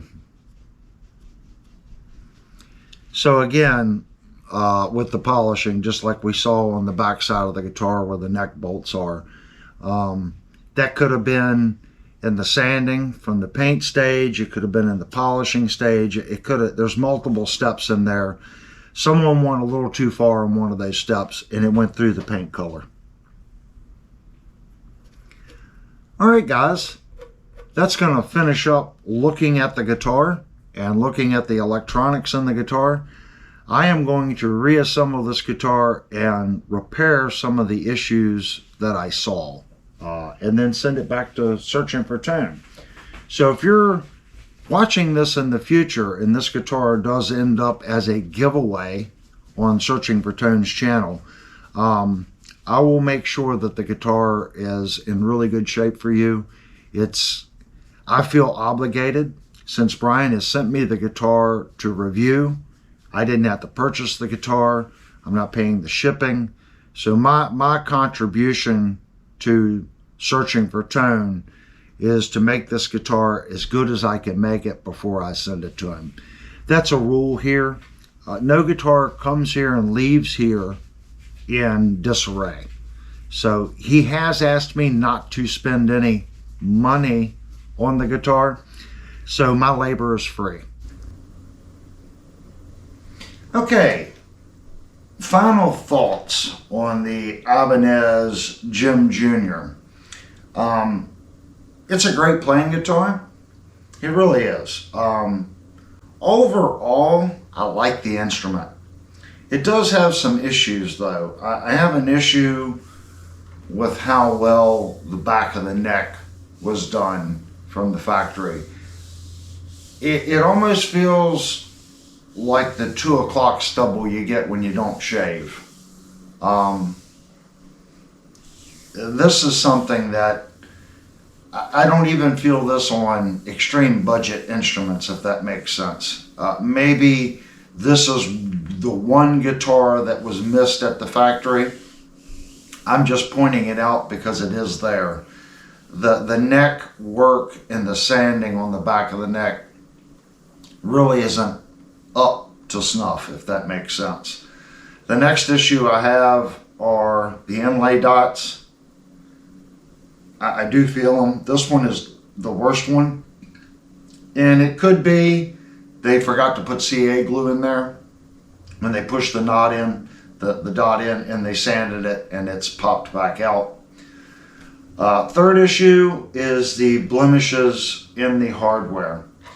And I see this more on this color, the black chrome. There's a blemish here, there's a blemish here, there's a blemish on the bridge right there. Like I said, I see it more on the black chrome than I do any other finish. Also see it on the string tree. Other than that, the only other finishing issue is the lack of finish inside the monkey grip. It is not consistent with the overall finish of the rest of the instrument. It's a little gritty in here. I can feel where they went in and sanded it with an overly aggressive sandpaper. And that could have been in the wood stage, it could have been in the primer stage, it could have been after paint. But it is definitely, when you look at it, you can see the striping and the uneven finish. Other than that, after playing the guitar and setting up the bridge properly, I guess let's go over the good. the way the cover back here is made, sometimes you see this and it's just an aesthetic thing. You still can't get the screwdriver in there easy enough, or the screwdriver is on an angle, and you end up rounding out the screw head, making the adjustment. This does actually align with the screws on the claw. It's easy to get in there and make an adjustment on the tremolo. I will say this though, the tremolo has a good feel. I'm not saying it's soft, and I'm not going to say it's firm. It's a nice feel on the tremolo.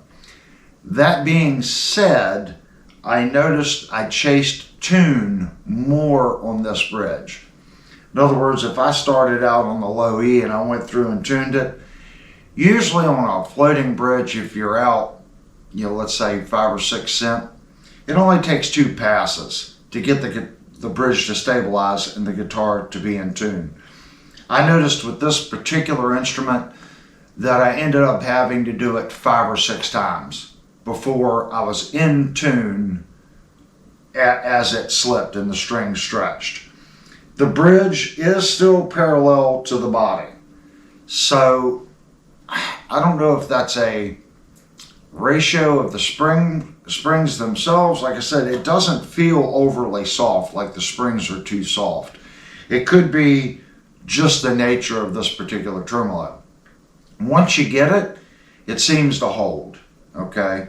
They are new strings and they're stretching, so I'm going to contribute some of that to that, but it did it across the board, okay?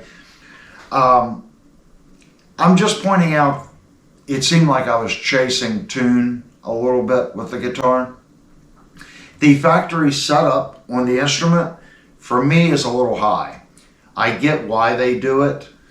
A setup like this gives the guitar a lot of bite. You can really dig into the guitar. The first fretted note and intonation on the guitar was set up decently. It had a decent setup once I got the bridge right. So out of the box, the bridge was set, the rear of the bridge was set down in the body. So it wasn't set up properly out of the box. So when I changed how parallel the bridge was to the body, I assumed that was going to knock the intonation out, that they had set the intonation with the bridge down. It didn't seem like that was the case, because it was drastically down in the body like that. So leveling the bridge this much would have made a substantial difference in the intonation. Once it was level and parallel to the body, the intonation was pretty good. All in all, I'd say the factory setup wasn't horrible for being a factory setup. You're going to have your own preferences. You have to go back in the video and look at what I said this setup was. It's a little on the high side, in my opinion, from the factory for this style instrument. Another plus, there are no sharp fret ends on this guitar. It feels really nice. They've done a very basic fret dressing, and I only found 1 or 2 frets that have what I'll say goo. It's like I don't even know what it is. It's on the side of the fret. I did try to scrub it off, but it's in the fret. So the only way to really clean that and clean it efficiently would be to take the strings off the guitar and get in there with a fret eraser and clean the fret. The frets themselves, as far as tooling marks, really don't look that bad. The fret crowning and stuff on the frets, it's actually really good. The frets feel smooth.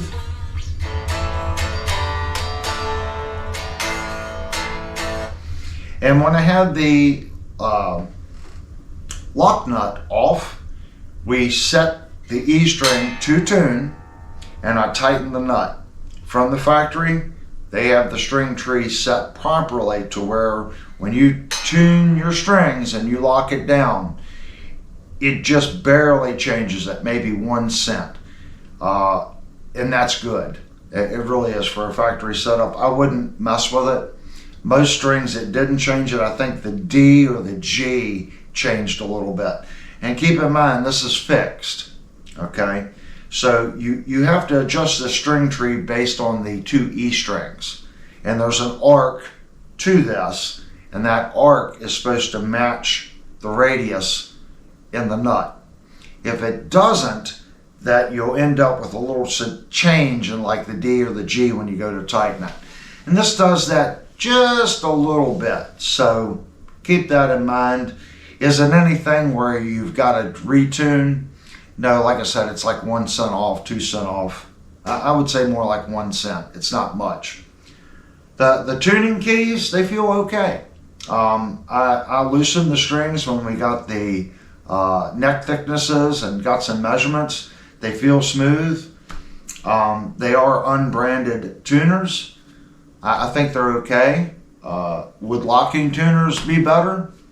It's quicker string changes, if that makes sense. So if you want real quick string changes, maybe locking tuners. But at this price point, I say it's fine. The tremolo works actually really well.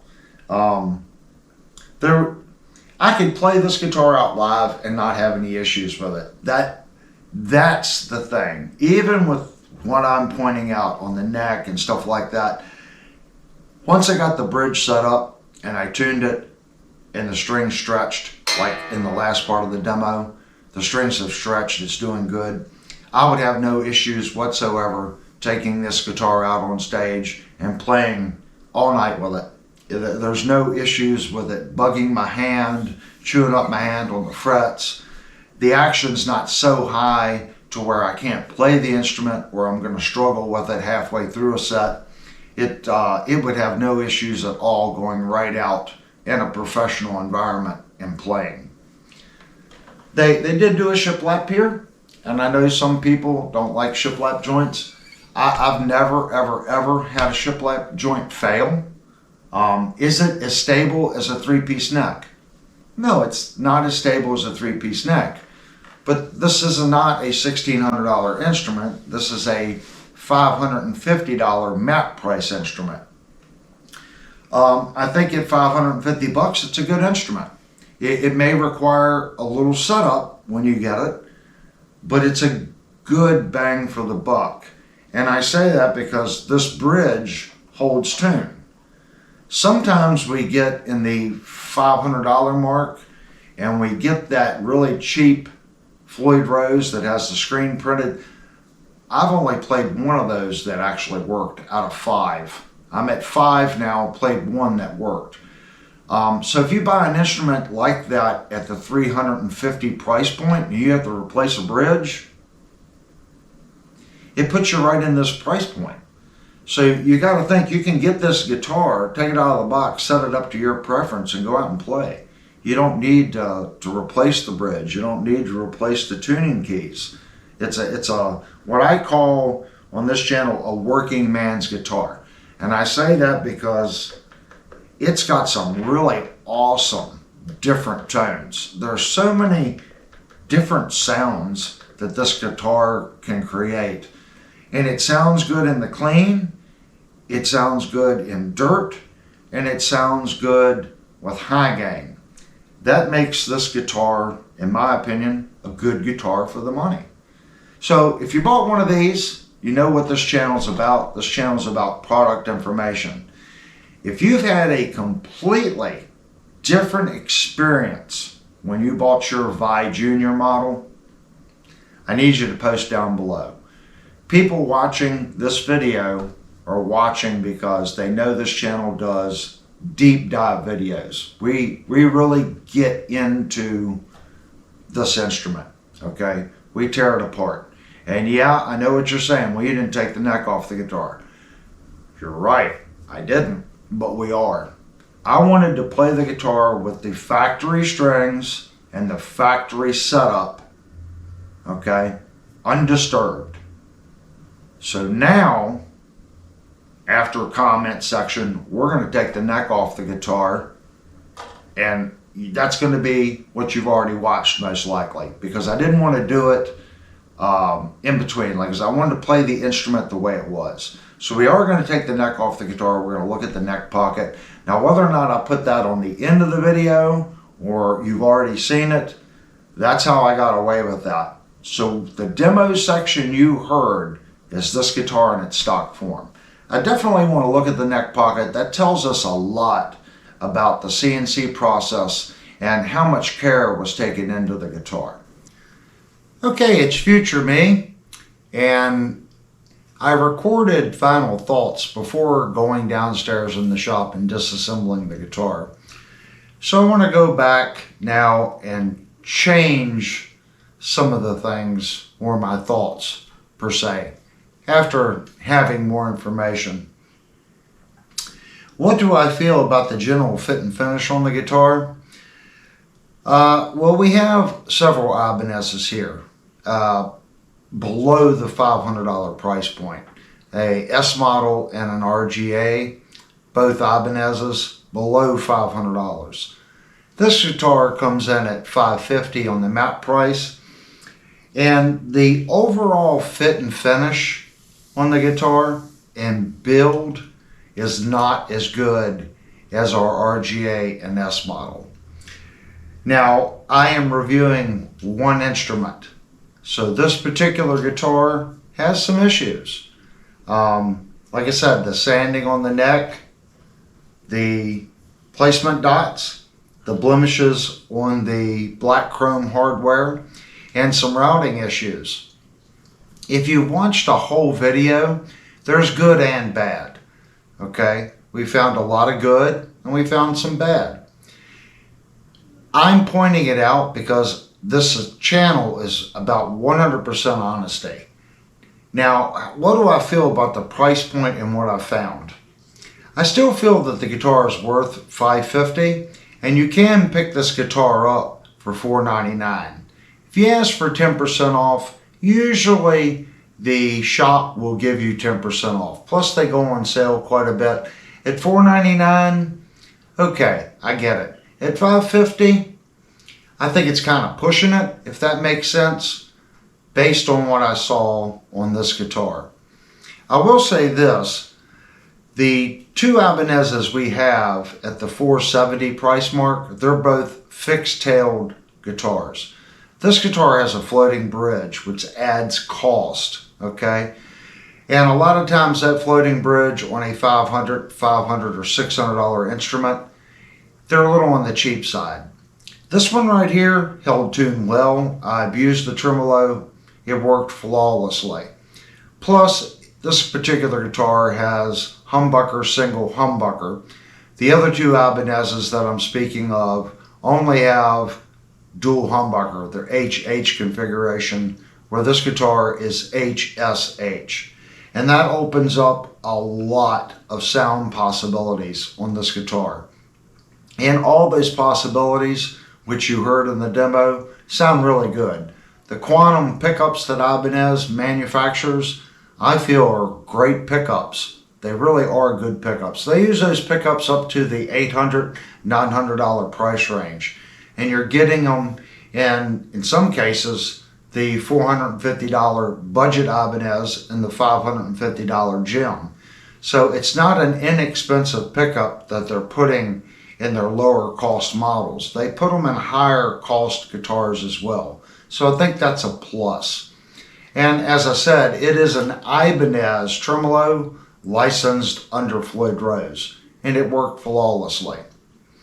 If you know the channel's about product information. This review is on one particular guitar.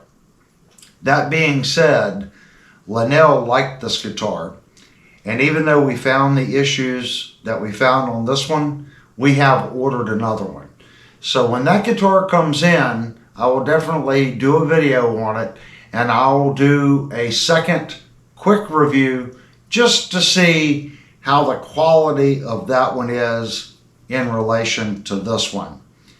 Down below is a comment section.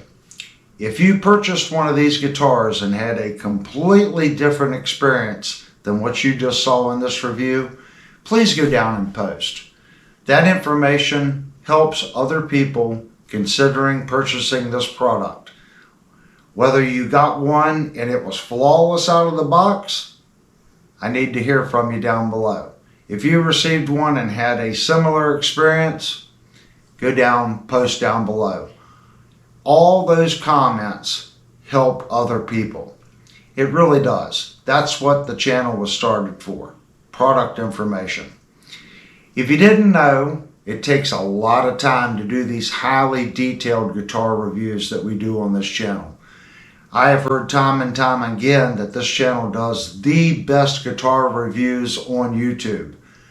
I really do try to do that. Our aim is to be the best. Are we always the best? I hope so. And I made mistakes through this video, and each video we try to progressively get a little better. But that takes a lot of time and a lot of work to do these detailed videos. So I'm asking you, go down, hit the like button, consider subscribing, hit the buttons. It really does help the channel, and it doesn't cost you anything. And I promise I won't blow up your inbox. We only usually do 2 live streams and 1 video per week. So I'm not going to blow up your inbox with a video every day or every 15 minutes.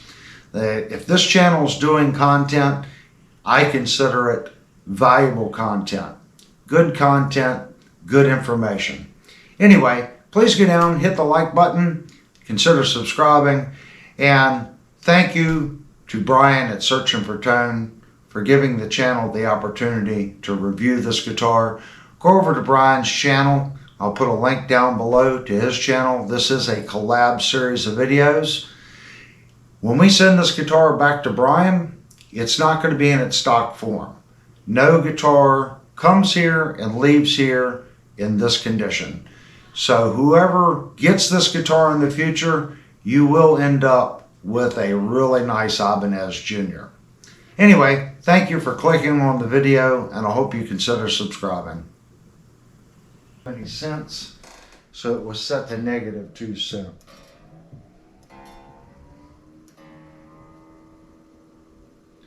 I'm just going to get it closed. This is a floating bridge, so we're going to be playing with it for a little bit.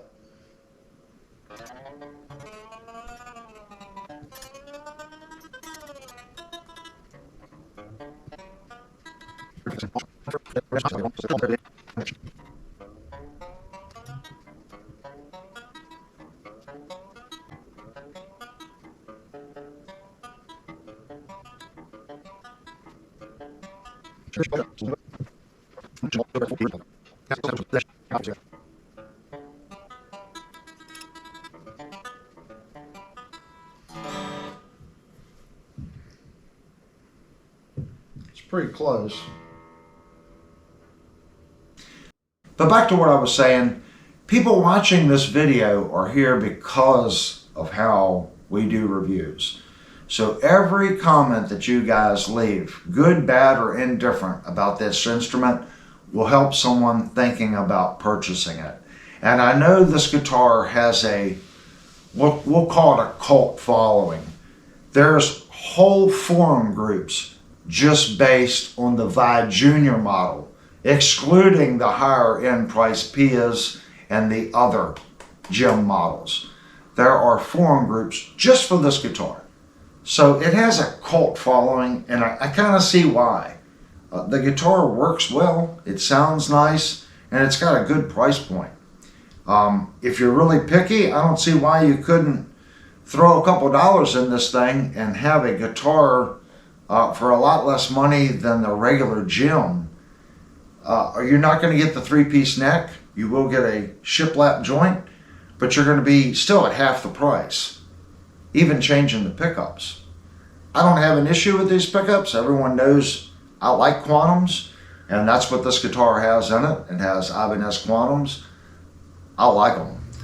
Okay, right now I have the guitar pulled up on the internet, and I just want to verify what they're claiming the neck is. And I was pretty close. They're saying 15.7. So I was right as far as what my gauges were telling me. You know, we have to guess. I don't have a 15.7. So when I put the 15 on it, I see a little black in the center. Put the 16 on, I see a little black. So you just got to kind of look at the radius and you got to kind of guess. So they are saying 15.7, and that is what my gauges are showing.